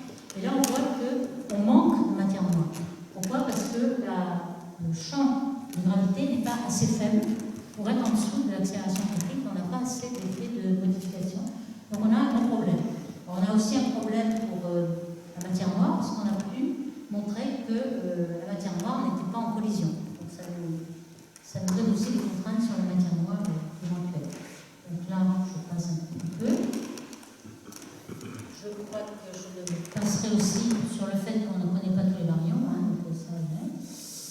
Et puis, il y a une expérience que l'on a fait récemment, qui est très intéressante, qui est, vous avez entendu parler des ondes gravitationnelles qu'on a mesurées, et on a mesuré les ondes gravitationnelles qui ont été faites par deux étoiles à neutrons qui tournaient l'une autour de l'autre et qui ont fusionné.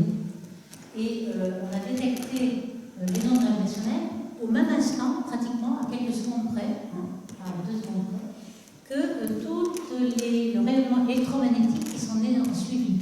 Lorsqu'il y a eu cette fusion, il y a eu comme une kilonova, beaucoup de rayonnement électromagnétique. Et il est arrivé en même temps. Or, le temps de trajet, c'était 130 millions d'années. Parce que la galaxie, elle était proche, donc on aime 130 millions d'années. Ce qui fait que, si ça arrive à une seconde près, ça veut dire que la vitesse des ondes gravitationnelles, c'est la même que la vitesse de la lumière. Ça, c'est très important. On a pu découvrir que la différence des deux vitesses, ondes gravitationnelles, là, c'était la même à 10-15 près. Ça, c'est la première fois qu'on a pu faire cette mesure, c'est dû aux ondes gravitationnelles. Et alors, ça, c'était fantastique parce qu'on a pu éliminer la moitié des modèles de gravité modifiée. Parce que certains modèles de gravité modifiée ajoutent des champs scalaires, etc. Et à ce moment-là, la vitesse des ondes gravitationnelles n'est plus la même que la vitesse de la lumière.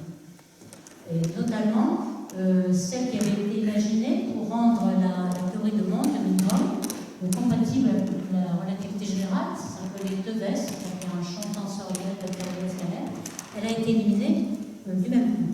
Donc ça, alors, il en reste encore la moitié des modèles de gravité modifiée, donc c'est encore en cours.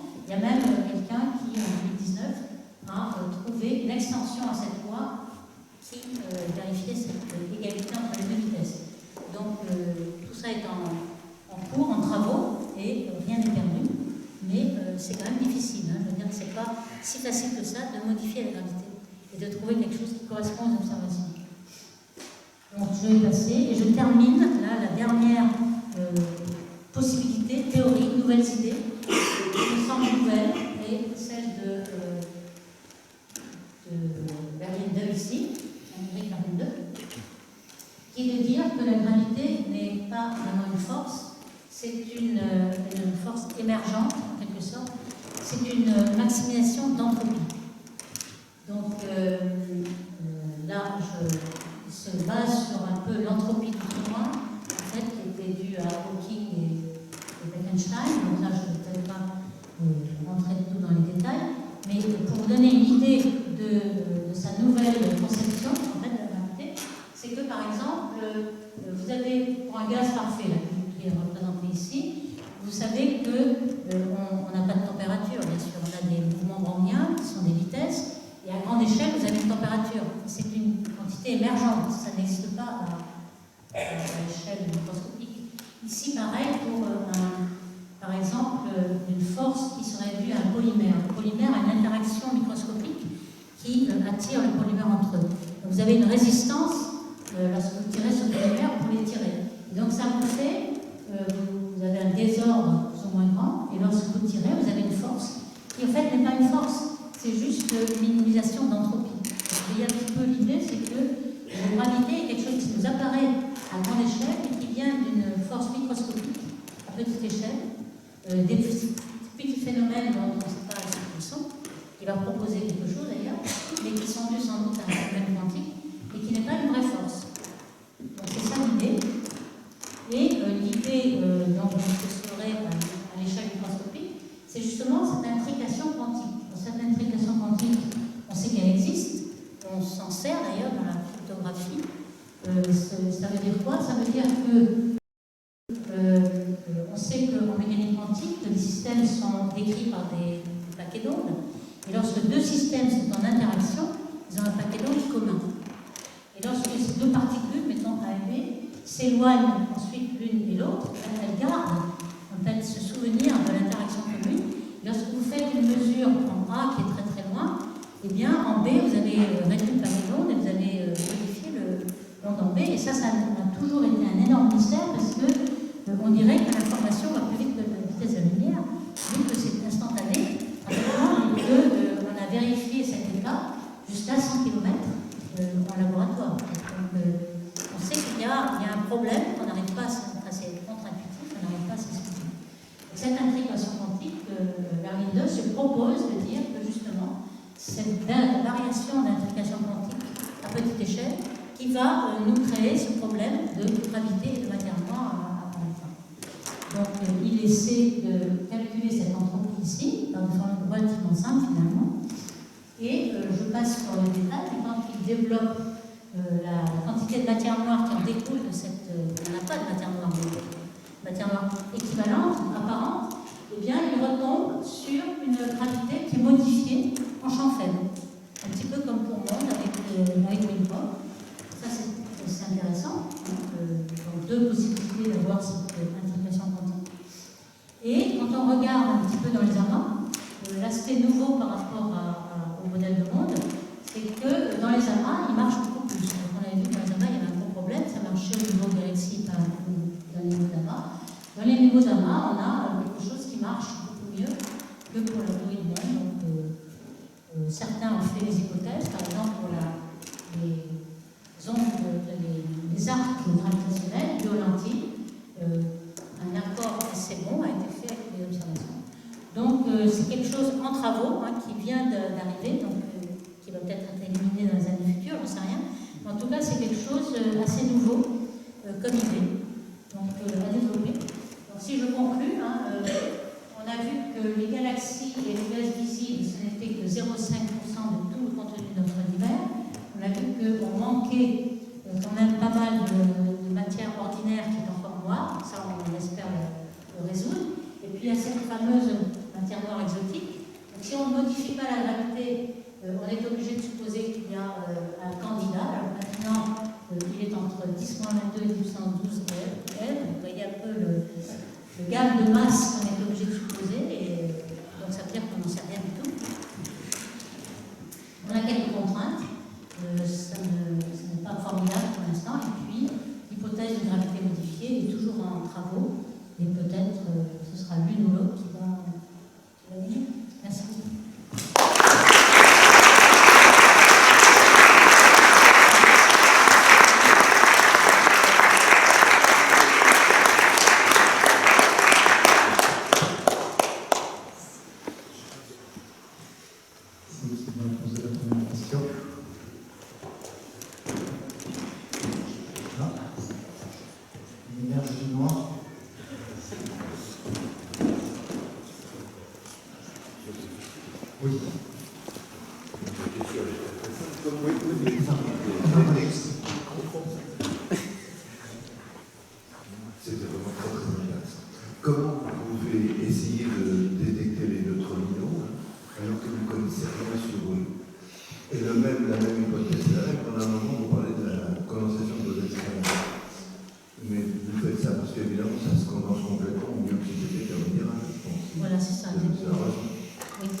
Pour les neutrinos, les WIMS, les neutralinos par exemple, on pensait que s'il y en a au moins un sur des milliards qui doivent arriver, qui interagit avec le détecteur maintenant il fait 1 tonne. Il y a un xénon 1 tonne, un gaz assez rare qui n'interagit pas, etc., qui est purifié d'éléments radioactifs sous les tunnels pour ne pas avoir de rayons cosmiques. Donc tout ça, on se met dans des conditions idéales. On pense que si une partie de matière noire arrive, elle va quand même rencontrer un noyau et le faire reculer. C'est juste un effet de moment cinétique, de recul. On ne pense pas qu'elle va interagir, mais qu'elle va faire reculer. Et à ce moment-là, on détecte une neutrino qui recule. Et pour cette section efficace de recul, on est tombé à 10-40. On est tombé on a des ordres de grandeur. Parce que quand on a commencé à 83, on est au haut de l'échelle, on est tombé. Et maintenant, ça n'interagit plus. On va tomber au plancher des neutrinos. On va détecter une neutrino cosmique qui interagissent très peu. Mais donc, voilà l'espoir qu'il y avait que ces WIMS, que ces neutralinos puissent interagir avec un détecteur, c'est uniquement mécanique. Alors maintenant, pour les bosons, on sait que le condensé de Bose-Einstein existe. Il y a l'hélium, l'hélium 3, etc. Donc, on peut supposer que si la particule de boson existe, elle va se condenser, ça c'est clair. Et donc, si on prend la masse comme ça, la longueur de Broglie est bien 3000 années-lumière, et donc on a bien le cœur qu'on observe de matière noire dans les galaxies. Parce que ce plateau, on l'observe. Le plateau de matière noire au sein des galaxies, on l'observe. Oui, ensemble. Je vais revenir sur la vitesse de propagation des ondes gravitationnelles avec 2 secondes de différence. Bien. Mais comment fait-on que la lumière est partie en même temps que l'onde?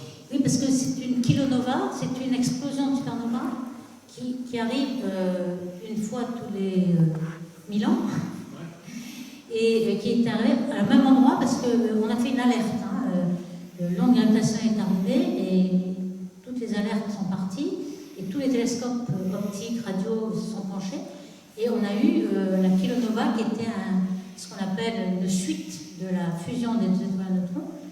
Il y avait de la matière autour, contrairement aux fusions des trous noirs qui n'avaient rien autour, donc on n'a vu que les ondes gravitationnelles. Là on a vu les ondes électromagnétiques et il y a eu un phénomène fantastique, une kilonova qui n'y arrive pas d'habitude. Donc la coïncidence entre les deux à 1 seconde près, on ne peut pas le faire que si c'est le même événement. Et en plus, on a détecté toutes les lanthanides, vous avez sans doute vu ça dans les presses, l'église, etc. Les lanthanides, il y a du platine, il y a de l'or, etc., qui ne se fait que dans la fusion des neutrons. Et ça, on a détecté les raies de ces lanthanides, le platine, l'or, tout l'or qu'il y a sur Terre n'est fait que dans la fusion des étoiles à neutrons. Ça, on l'a vu. Donc, ça ne fait pas un doute que la luminosité fantastique qui est arrivée à ce moment-là, à 1 seconde près, c'est la même que celle qui est arrivée dans la fusion des étoiles à neutrons, avec toute la formation de ces éléments. Donc, pourquoi on forme tous ces éléments après? C'est que dans une étoile, ce qui forme par les réactions nucléaires, ça va jusqu'au fer, qui est le plus stable. Après, c'est plus stable. Et après, il faut bombarder de neutrons pour faire tous les éléments. Et là, on a 2 étoiles à neutrons, on a plein de neutrons à bombarder, et hop, ça fait tous les éléments.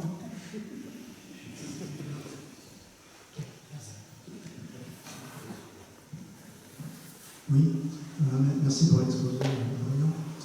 Je voulais savoir si les modèles de gravité émergents de Verlinke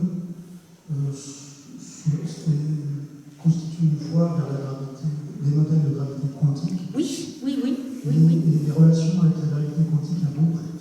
Oui, je pense qu'il y a beaucoup de relations, notamment un peu la théorie holographique et le fait que on a une limite quantique, même de l'information. Hein, je n'ai pas eu le temps de parler des trous noirs. On s'est souvent posé l'effet que les trous noirs, il y avait beaucoup d'informations sur les étoiles qui tombaient en trou noir, après on perd toute l'information.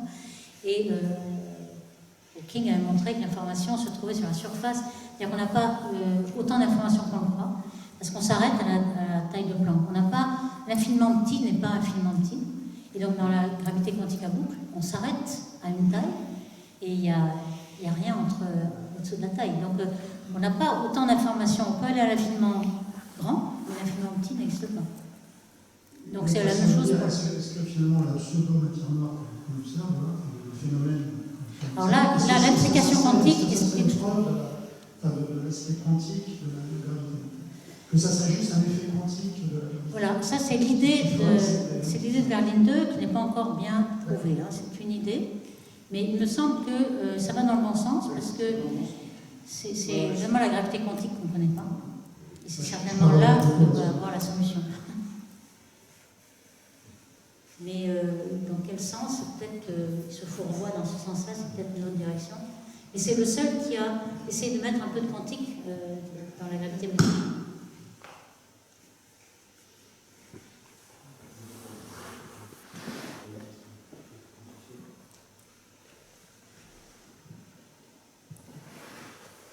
Quand vous dites qu'il n'y a pas de matière noire dans le système solaire, c'est quelque chose d'assez étendu, ça va jusqu'à 2 années-lumière à peu près. Et donc, en fait, toutes les étoiles, s'ils sont entre les 2 années-lumière, où est-ce qu'il y a cette matière noire? Eh bien, en fait, on n'a pas besoin de matière noire, même au niveau du Soleil dans la galaxie. C'est après le Soleil. Donc ça, c'est quelque chose... C'est-à-dire qu'on est suffisamment près du centre, vous voulez dire. Et en plus, alors, il y a plusieurs réponses à votre question. En fait, les gens qui recherchent la matière noire dans les tunnels ont difficulté à admettre ça.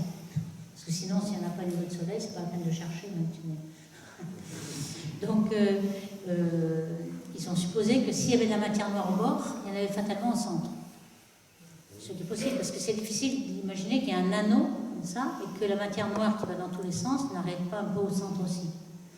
Donc, par généralisation, on a besoin d'un halo, en fait. On n'a pas besoin de matière noire au centre, mais donc il est possible qu'il n'y en ait pas, mais quand même, on peut supposer que s'il y a un anneau, il y en a un peu qui va aller au centre.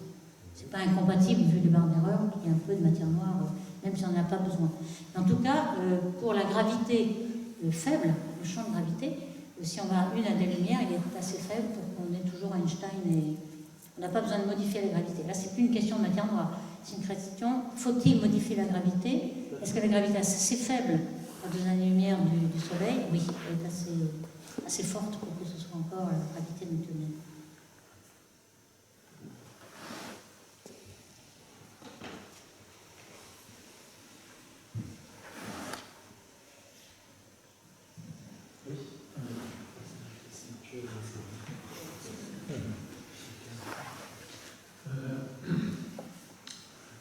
Ça fait plusieurs fois que j'entends dans les conférences, ou que je lis,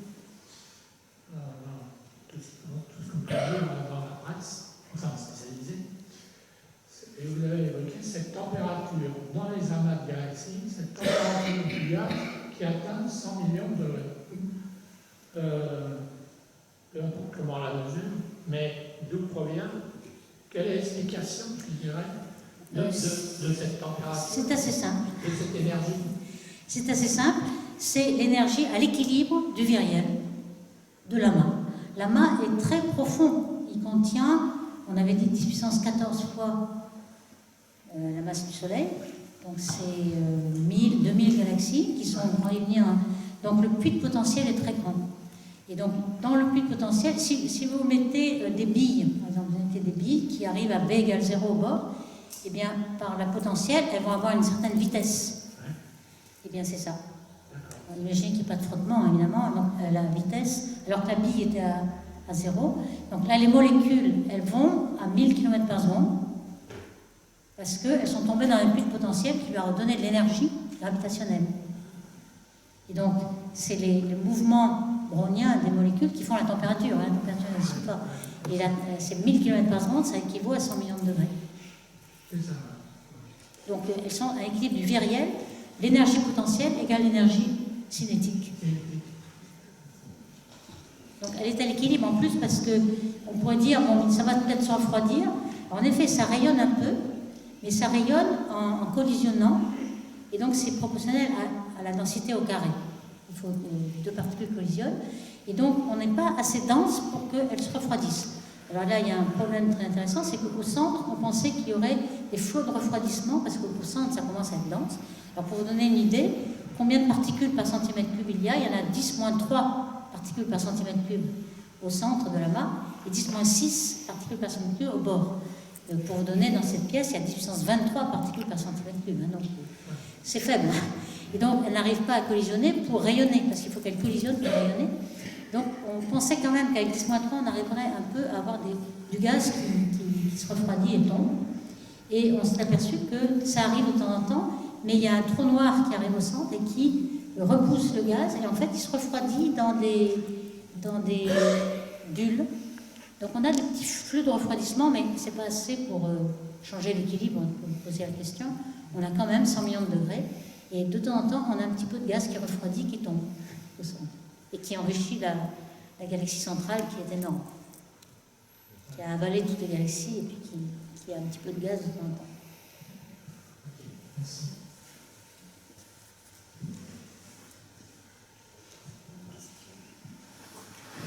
Question très simple. Vous avez mentionné que tous les espaces se referment. Vous l'avez peut-être expliqué, mais je ne l'ai peut-être pas perçu. Qu'est-ce que vous entendez par là? L'espace se referme. Oui, il y a écrit tous les espaces se referment. Trou noir primordiaux. Tous les espaces se referment. Oui, ça veut dire que l'espace de liberté que l'on avait pour ces... Parce qu'on avait les masques aussi. Alors, les gens ont dit, pour les masques d'une masse solaire, etc., on a déjà fermé cette possibilité par les lentilles, micro-lentilles gravitationnelles. Et puis, il y avait des petits espèces qui encore, cette masse-là n'avait pas été éliminée encore, et maintenant c'est éliminé. Donc, et puis l'espace du WIMP, il se referme aussi, puisqu'on ne l'a pas vu dans le CERN. Donc c'est toutes les possibilités. On avait encore plein d'espace, maintenant on n'en a plus. On est obligé d'aller voir les actions de 10-22. On est retranché dans des petits espaces de liberté pour trouver une solution qui est plus loin.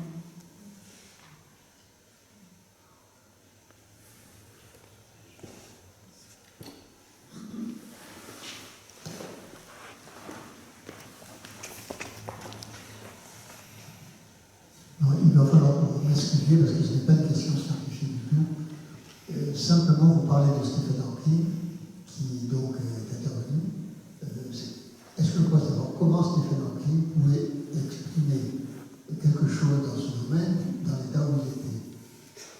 Oui, moi j'ai connu au début de ma carrière, j'ai connu Stephen Hawking lorsqu'il était dans les conférences. Il n'était pas encore dans l'état où vous l'avez vu à la fin, et il était très lucide, très intelligent, il pouvait parler encore. Il était juste une chaise roulante, il pouvait parler, il comprenait, il échangeait. Donc c'était à cette époque-là. Donc je parle de 75-80, où je suis arrivée dans le milieu. En 75-80, il parlait. On pouvait parler avec lui. Donc c'est à cette époque-là, en 73, il a parlé de l'évaporation des trous noirs. Et c'était à cette époque-là. Ensuite, je pense qu'il avait des expériences de pensée. Il pouvait lire, il pensait. À la fin de sa vie, je voudrais dire que c'était pas tellement possible.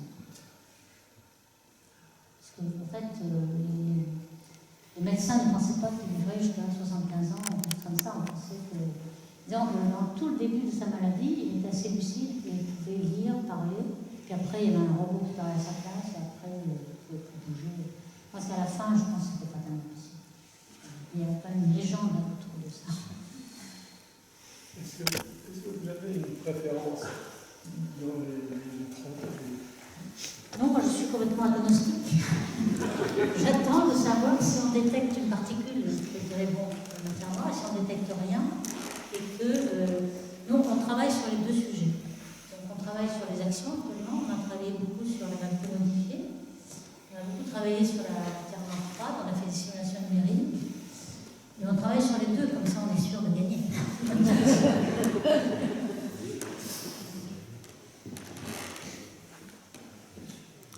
Vous êtes sûr de gagner s'il n'y a pas d'autres nouveautés qui viennent ouvrir de nouveau cet espace qui se referme.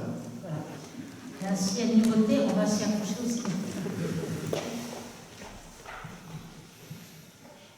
Par rapport à l'évaporation des trous noirs que vous avez évoqué, est-ce que vous pourriez nous en dire un peu plus sur comment est-ce que c'est possible que de la masse soit perdue d'un objet qui ne laisse pas sortir la moindre matière du lumière? Oui, donc les trous noirs, donc j'en ai pas dit en effet, on définissait le trou noir, il faut avoir quelque chose de compact. Ce n'est pas une question de masse, c'est une question de compactification. Et donc il faut calculer la vitesse d'échappement de la lumière de cet objet compact. Cet objet compact, c'est M, et un certain rayon de l'horizon qu'on va déterminer, l'horizon étant au-delà duquel la matière ne pourra plus sortir. Donc la vitesse d'échappement, vous dites que l'énergie cinétique V au carré est égale à l'énergie potentielle M sur R. Donc lorsque V2 égale C2, donc ça veut dire que l'objet est tellement compact qu'on peut trouver un rayon qui contient tout ça et qu'on a quand même la vitesse d'échappement qui est à la vitesse de la lumière, alors la lumière ne peut pas sortir. Donc c'est ça qui est la définition de l'horizon du trou noir. Et en effet, on a quand même des millions, des milliards de petits trous noirs dans la Voie lactée. On avait détecté déjà il y a 30 ans. Puisque lorsqu'une masse stellaire explose en supernova et que le résidu est supérieur à la masse de chambre assez large, la masse solaire, à ce moment-là, on a un trou noir. Et les trous noirs, on les observe lorsqu'il y a une binaire. La plupart des étoiles sont binaires. Donc, lorsqu'une étoile est devenue trou noir et l'autre tourne autour, eh bien, vous pouvez, avec la vitesse, savoir autour de quoi elle tourne. Et si cette masse-là est supérieure à 3 masses solaires, c'est un trou noir. Et on a la preuve. Et on peut même mesurer toute la masse qui tombe sur le trou noir, qui fait un indice d'accrétion, on a beaucoup de phénomènes lumineux. Et on a ainsi, comme il y a 200 milliards d'étoiles dans la Voie lactée, il y en a peut-être 1 milliard qui a fait un trou noir. Donc on a 1 milliard de petits trous noirs dans la Voie lactée, en plus du très gros trou noir qui est au centre de chaque galaxie. Donc là, c'est la compactification. C'est ça, il faut que ce soit. Et en effet, pourquoi une étoile elle devient comme ça, c'est qu'au début, vous avez, lorsqu'elle n'a plus le combustible qui maintient le soleil comme il est, ensuite vous avez un état où les fermions donnent une pression de Pauli. Ça, c'est la naine blanche. Ensuite, les étoiles à neutrons, c'est aussi la pression de Pauli. Et ensuite, vous n'avez plus rien qui fait de la pression au-delà de ça, et donc vous avez le trou noir. Alors là, encore une fois, vous allez me dire, est-ce qu'il y a une singularité? Qu'est-ce que c'est? Ben, on ne peut pas le dire parce qu'on n'a pas cette fameuse gravité quantique. Sans doute, il y a la mécanique quantique qui arrive là, c'est tellement compact. Donc, on saura répondre à cette question lorsqu'on aura une gravité quantique. C'est par rapport aussi à l'environnement des événements. Tout ce qui se trouve derrière, on n'a aucune idée de ce qui peut se passer, mais on sait que la vitesse pour échapper à l'attraction du trou noir depuis ce camp est supérieure à la vitesse de la lumière. Donc, c'est impossible d'en sortir. Dans ce cas, comment est-ce qu'un trou noir peut disparaître si rien ne peut... S'évaporer, vous voulez dire. Oui, s'évapore. Eh bien, il s'évapore parce que autour, en dehors du temps, il y a un vide quantique, donc qui n'est pas fait de rien, mais en fluctuation. Et il y a, par exemple, des paires, création de paires très rapides, et il y a un biais pour que le trou noir absorbe l'antiparticule et la particule s'en va. Et finalement, le trou noir, sa masse diminue, parce qu'il absorbe l'antiparticule et puis les particules s'en vont, donc il s'évapore, comme ça.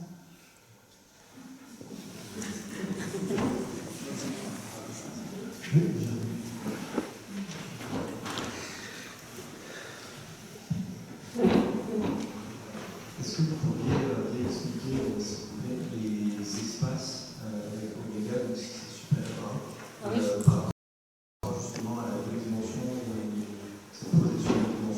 fait, si la densité de l'univers est assez dense, il suffit, enfin, ça vient des équations d'Einstein, hein, on prend l'équation de la relativité générale, et on voit que si la densité est supérieure à cette densité critique, finalement, en quelque sorte, l'univers, bon, il n'y a pas seulement l'expansion qui retombe, qui est mais il y a aussi la géométrie dépend de cette densité. Et ça, c'est dans l'équation, je ne peux pas expliquer intuitivement, mais quand même, on peut s'imaginer que si c'est dense, il va se recourber sur lui-même, en quelque sorte. Donc la courbure est positive et l'univers est fini. Ça, c'est quelque chose d'important, c'est de dire qu'il n'y a pas de bord, mais on revient toujours sur soi-même. Et ça, on a bien vu qu'on n'est pas du tout dans ce cas-là. Et le contraire, infini, si la densité est très faible. Et en fait, c'était à l'époque où on supposait que la constante cosmologique était nulle. Alors, cette constante cosmologique a une grande histoire, c'est qu'Einstein l'avait ajoutée à cette équation, comme vous savez, et puis ensuite, c'était juste pour annuler l'expansion. Il pensait qu'il n'y avait pas d'expansion, et puis ensuite, quand on a vu qu'il y avait l'expansion, il dit que bon, c'était une erreur, il fallait l'enlever. Et finalement, personne ne l'a remise, parce que c'était quand même un tabou de dire qu'Einstein avait tort, donc personne ne l'avait remis jusqu'en 1998. Et en 1998, on s'est aperçu que l'expansion était accélérée, donc il fallait une constante cosmologique. Donc Einstein avait encore tort.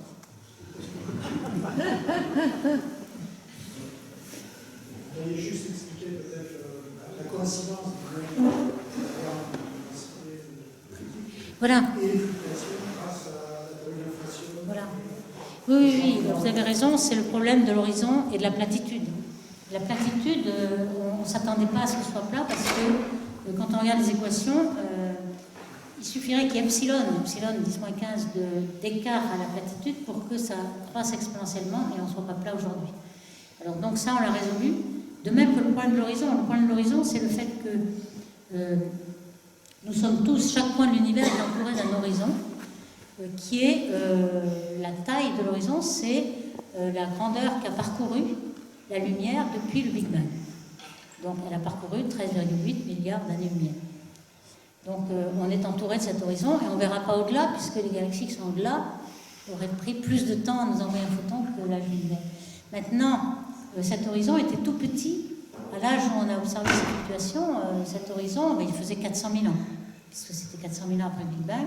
L'horizon faisait 400 000 ans, donc il faisait 1 degré sur le ciel. Et donc on voit ce fond cosmologique qui est homogène à 10,5 près, alors que c'est fait de milliers d'horizons qui font 1 degré et qui ne se connaissent pas entre eux. Comment ont-ils pu communiquer, puisqu'il aurait fallu plus vite que la lumière pour communiquer. Et donc ça, c'est le gros problème de l'horizon. Pourquoi la température est la même à 10,5 près alors que ces petits horizons ne se connaissent pas? Et donc on a été obligé d'inviter l'inflation. Donc tous ces petits horizons seraient venus de la même fluctuation du vide qui serait devenue, dans 10,32 secondes, tout début du Big Bang, aurait cru d'une fluctuation quantique à une taille macroscopique, donc 30 ordres de grandeur. Et donc ça viendrait de la même bulle. Ça, c'est la théorie de l'inflation, mais tout ça, c'est des théories. Rien n'est pour vérifier. Mais ça résout le problème de la platitude, parce qu'évidemment, une petite région qui augmente de 10 puissance 30, ça devient plat. Donc on résout le problème de la platitude et de l'horizon. Il faudra un autre séminaire pour l'inflation.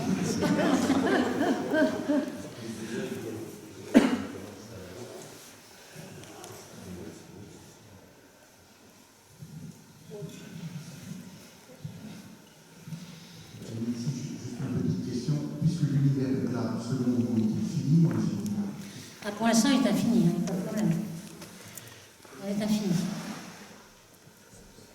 Il est infini, mais de toute façon, on ne peut pas le savoir, puisque, comme je vous dis, on est limité par l'horizon. Alors, quand on va vers l'horizon, comme vous savez, on observe de plus en plus loin, on remonte le temps, puisqu'on voit les objets jeunes, tels qu'ils étaient lorsqu'ils nous ont envoyé le photon, qui arrive aujourd'hui, mais des milliards d'années après qu'ils l'ont émis. Donc, on fait de l'archéologie, on voit les objets tout jeunes, et on voit le Big Bang. Lorsqu'on arrive près de l'horizon, on voit le Big Bang. Mais évidemment, aujourd'hui, ce n'est pas le Big Bang, c'est juste les photons qui nous arrivent de là, et on voit cette surface constante avec des petites fluctuations. Mais alors, derrière cet horizon, il y a plein de galaxies, sans doute qui vont jusqu'à l'infini, mais on n'en sait rien. Il pourrait être fini. normalement, avec l'univers plat, ça doit être l'infini. Mais bon, ça, c'est l'équation d'Einstein. Hein. Peut-être c'est pas bon.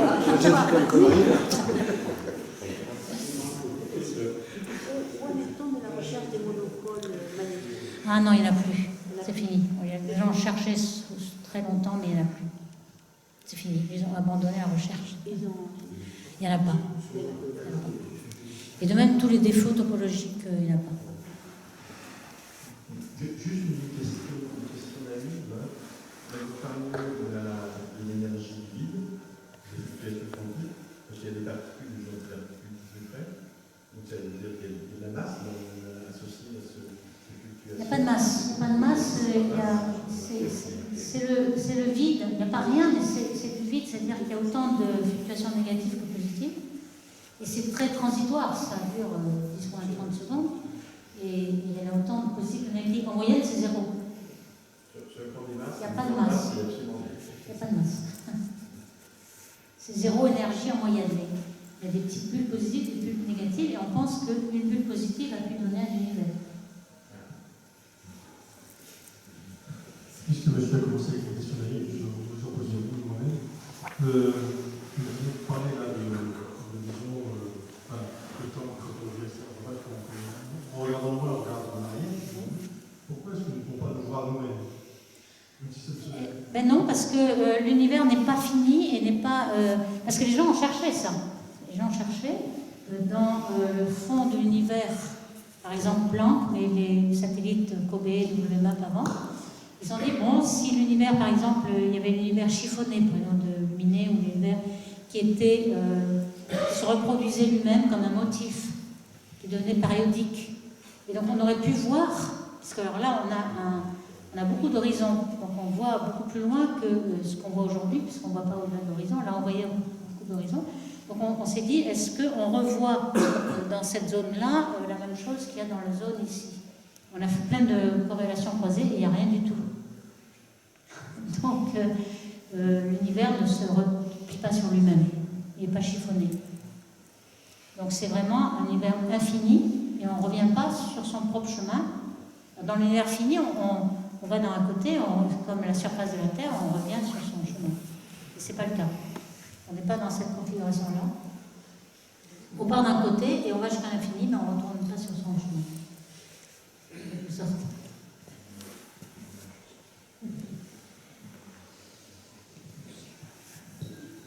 Quel est le destin à long terme de notre univers, en fait, l'accélération? Ah oui. Alors, bon, toute précaution gardée, parce que si on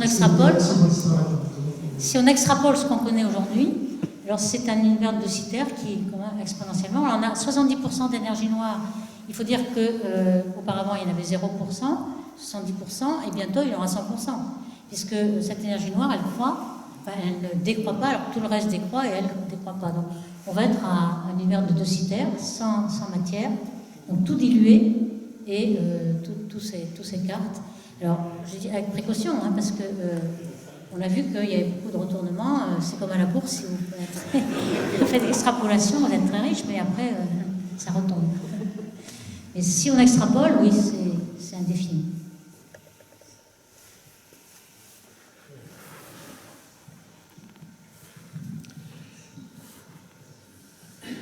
Merci pour ces explications. Est-ce que, dans cette portion, est-ce que vous pourriez dire un petit mot sur l'énergie noire? Oui, alors l'énergie noire, il n'y a pas grand-chose à en dire parce que on n'en sait pas grand-chose. Mais pourquoi elle est là? En 98, donc, on a observé des supernovae qui sont des chandelles standards. C'est-à-dire que c'est des supernovae de type 1A. C'est une binaire avec une étoile naine blanche et une étoile ordinaire. Et à ce moment-là, il y a de la masse de l'étoile ordinaire qui tombe sur la naine blanche. Que se passe-t-il? Il y a une supernova et qui a toujours la même courbe de lumière parce que c'est dû à la radioactivité de cobalt et de nickel. Donc on connaît cette montée, cette descente, on sait qu'il y a ça dure un mois et que le pic est toujours lié à la taille. Donc on a un moyen de savoir la distance. Et cette distance, elle va au-delà de la moitié de l'âge de l'univers, ce qu'on n'avait pas jusqu'à présent. À présent, pour avoir la distance de quelque chose, on se basait sur l'expansion. On disait l'effet Doppler, ok, c'est pas un effet Doppler, enfin l'expansion, on a une vitesse, donc on en déduit la distance. Donc on ne pouvait pas savoir si l'expansion était accélérée ou pas, puisqu'on se basait sur l'expansion pour avoir la distance. Donc il nous fallait un indicateur de distance indépendant de l'expansion. Donc ces supernovae nous l'ont donné. Et tout d'un coup, on a observé ces supernovae lointaines avec le Hubble, et on s'est aperçu qu'elles étaient beaucoup plus loin qu'on prévu. Pour leur décalage vers le rouge, puisqu'on avait aussi l'arrêt. On avait le décalage vers le rouge, donc on l'aurait mis à cette distance-là, en fait, elles étaient beaucoup plus loin, avec l'indicateur de distance basé sur la radioactivité. Donc c'était une expansion accélérée. Alors ça, c'était une grande surprise, parce que normalement, l'expansion devait être décélérée. Quand on lance une pomme, elle va retomber grâce à sa gravité. Donc là, l'univers est en expansion, mais elle se décélère parce que la gravité retient. Donc là, si ça s'accélère, c'est qu'il y a quelque chose qui repousse. Et donc il nous faut une force négative pour une densité d'énergie positive. Donc une pression qui est égale à moins fois quelque chose ρ. Alors que normalement, un gaz ici, on a P égale K ρ. La densité, la pression est positive. Là, il y a un signe négatif. Donc il y a une force de répulsion qui accélère l'expansion. Donc on l'invente. On se dit, bon, c'est ad hoc. Ce que vous voyez avec de façon très simplifiée, c'est le champ de l'énergie cinétique associée à l'expansion accélérée de l'univers et cette énergie noire qui vient d'une force que je ne connais pas. Voilà. C'est ça? Voilà. Et comment on sait qu'elle représente 60%? Parce que, en fait, elle se conduit comme une constante cosmologique. Le peu qu'on sait, parce qu'on est en train de lancer un satellite qui s'appelle Euclide, qui sera lancé en 2021 par l'Europe, et qui va mesurer, c'est un télescope spatial comme Hubble, mais qui va mesurer 12 milliards de galaxies. Donc on va pouvoir mesurer leur vitesse et échantillonner un petit peu la taille de l'univers pour voir l'expansion en fonction du temps. Parce que pour l'instant, on a l'expansion aujourd'hui, on n'a pas l'expansion partout. Donc on a un tout petit peu la connaissance et on sait que c'est à peu près une constante cosmologique, alors que toutes les autres densités décroissent avec l'expansion. Par exemple, la densité de la matière ordinaire, elle décroît comme 1 sur le volume. La densité en expansion, elle décroît comme le volume. Donc la densité de baryons va décroître, les photons aussi, encore plus, c'est 1 sur R4 parce que l'énergie décroît encore plus. Tout décroît, et là c'est une constante cosmologique, donc ça prend le dessus. Donc au bout d'un moment, ça va être 100%. Aujourd'hui on est 70, et dans le passé c'était 20, même 10, et 0 au départ. Donc aujourd'hui on est 70, ce qui est bizarre, et c'est peut-être particulier. Oui, vous avez parlé de la gravité quantique, mais qu'en est-il à ce jour des recherches dans la théorie des cordes où on a 10 dimensions? Oui, elle n'a pas bonne cote. Alors, ces fameuses dimensions, elles peuvent expliquer une barre des choses. Et en fait, c'était une belle théorie mathématique, Oui. mais hélas, elle n'a prédit rien du tout. Et à chaque fois qu'il y avait quelque chose, on ajoutait une constante. Et c'est un peu comme les épicycles. Et on n'a rien prédit, et finalement, ça ne marche pas bien. Alors, il y avait 25 dimensions, ou 26, et puis, avec la supersymétrie, on avait diminué à 10. Et la supersymétrie n'existe plus. Dans le LHC, on n'a pas vu de superparticules. Donc, on est revenu à 26. Et ces 26, on ne les voit pas. Enfin, je pense que je verrais mieux la gravité quantique à boucle. Elle est plus séduisante. Dans la supersymétrie. On les aurait vus, hein, ces particules.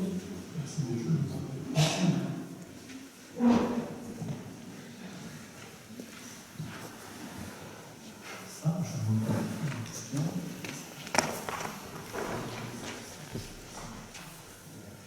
Bonsoir, vous avez parlé de théorie modifiée de la gravitation pour laquelle la gravitation va donner en 1 sur R au lieu de 1 sur R2. Une gravitation qui diminue en 1 sur R, ça veut dire avec une influence plus grande à grande distance. Alors quelles seraient les implications d'une telle gravitation modifiée sur le facteur oméga dont vous avez parlé, ainsi que sur l'accélération de l'univers et sur le destin de l'univers? Pas grand-chose en fait, quand on regarde bien, parce que cette théorie, elle est faite pour représenter l'observation. quelques paramètres libres aussi dans cette gravité modifiée. On rajoute un champ scalaire, vectoriel, tensoriel, et on les rajoute pour que ça corresponde à ce qu'on a observé. Donc pour oméga, ça ne change rien. Là, il y a une bonne question qu'on peut dire, c'est qu'on avait vu qu'on avait besoin de matière non baryonique pour former des galaxies de matière noire avant que la matière lunaire tombe dans ces plus potentiels de matière noire. Mais là, on n'a plus besoin de ça, puisque la gravité, au début, elle est en champ faible, on a beaucoup des fluctuations. Et en champ faible, on a beaucoup plus de gravité, et donc on arrive à former les galaxies parce que la gravité est plus forte. Alors que dans la gravité d'Einstein, on n'arrivait pas. Il nous fallait de la matière noire qui se condense bien avant. Et là, on n'en a plus besoin. Donc ça marche mieux, parce que la gravité est très faible au départ. Donc tout a l'air de marcher. Enfin, bon, il y a plein de choses qui ne marchent pas. Hein. Mais en tout cas, pour Oméga, ça marche. Mais c'est pas sorcier, c'est qu'on a fait tout pour que ça marche. Hein, c'est une gravité modifiée qui fait tout pour. Oui. Une autre question. Non, peut-être que il faut arrêter. Je ne veux pas. Ah, il faut arrêter. Oui. Non. Il y a deux choses que je voulais dire. Vous voulez parler. Demander à notre conférencière si elle peut m'envoyer son PowerPoint, Oui, bien sûr. et je le retransmettrai à qui de droit. Et l'autre point, c'est que l'année prochaine, tel que c'est parti, on va avoir encore plus de conférences qu'on en a eu cette année. Et par pitié, on va être à court d'argent. Donc, que ceux qui peuvent nous envoient un chèque pour nous aider. Merci.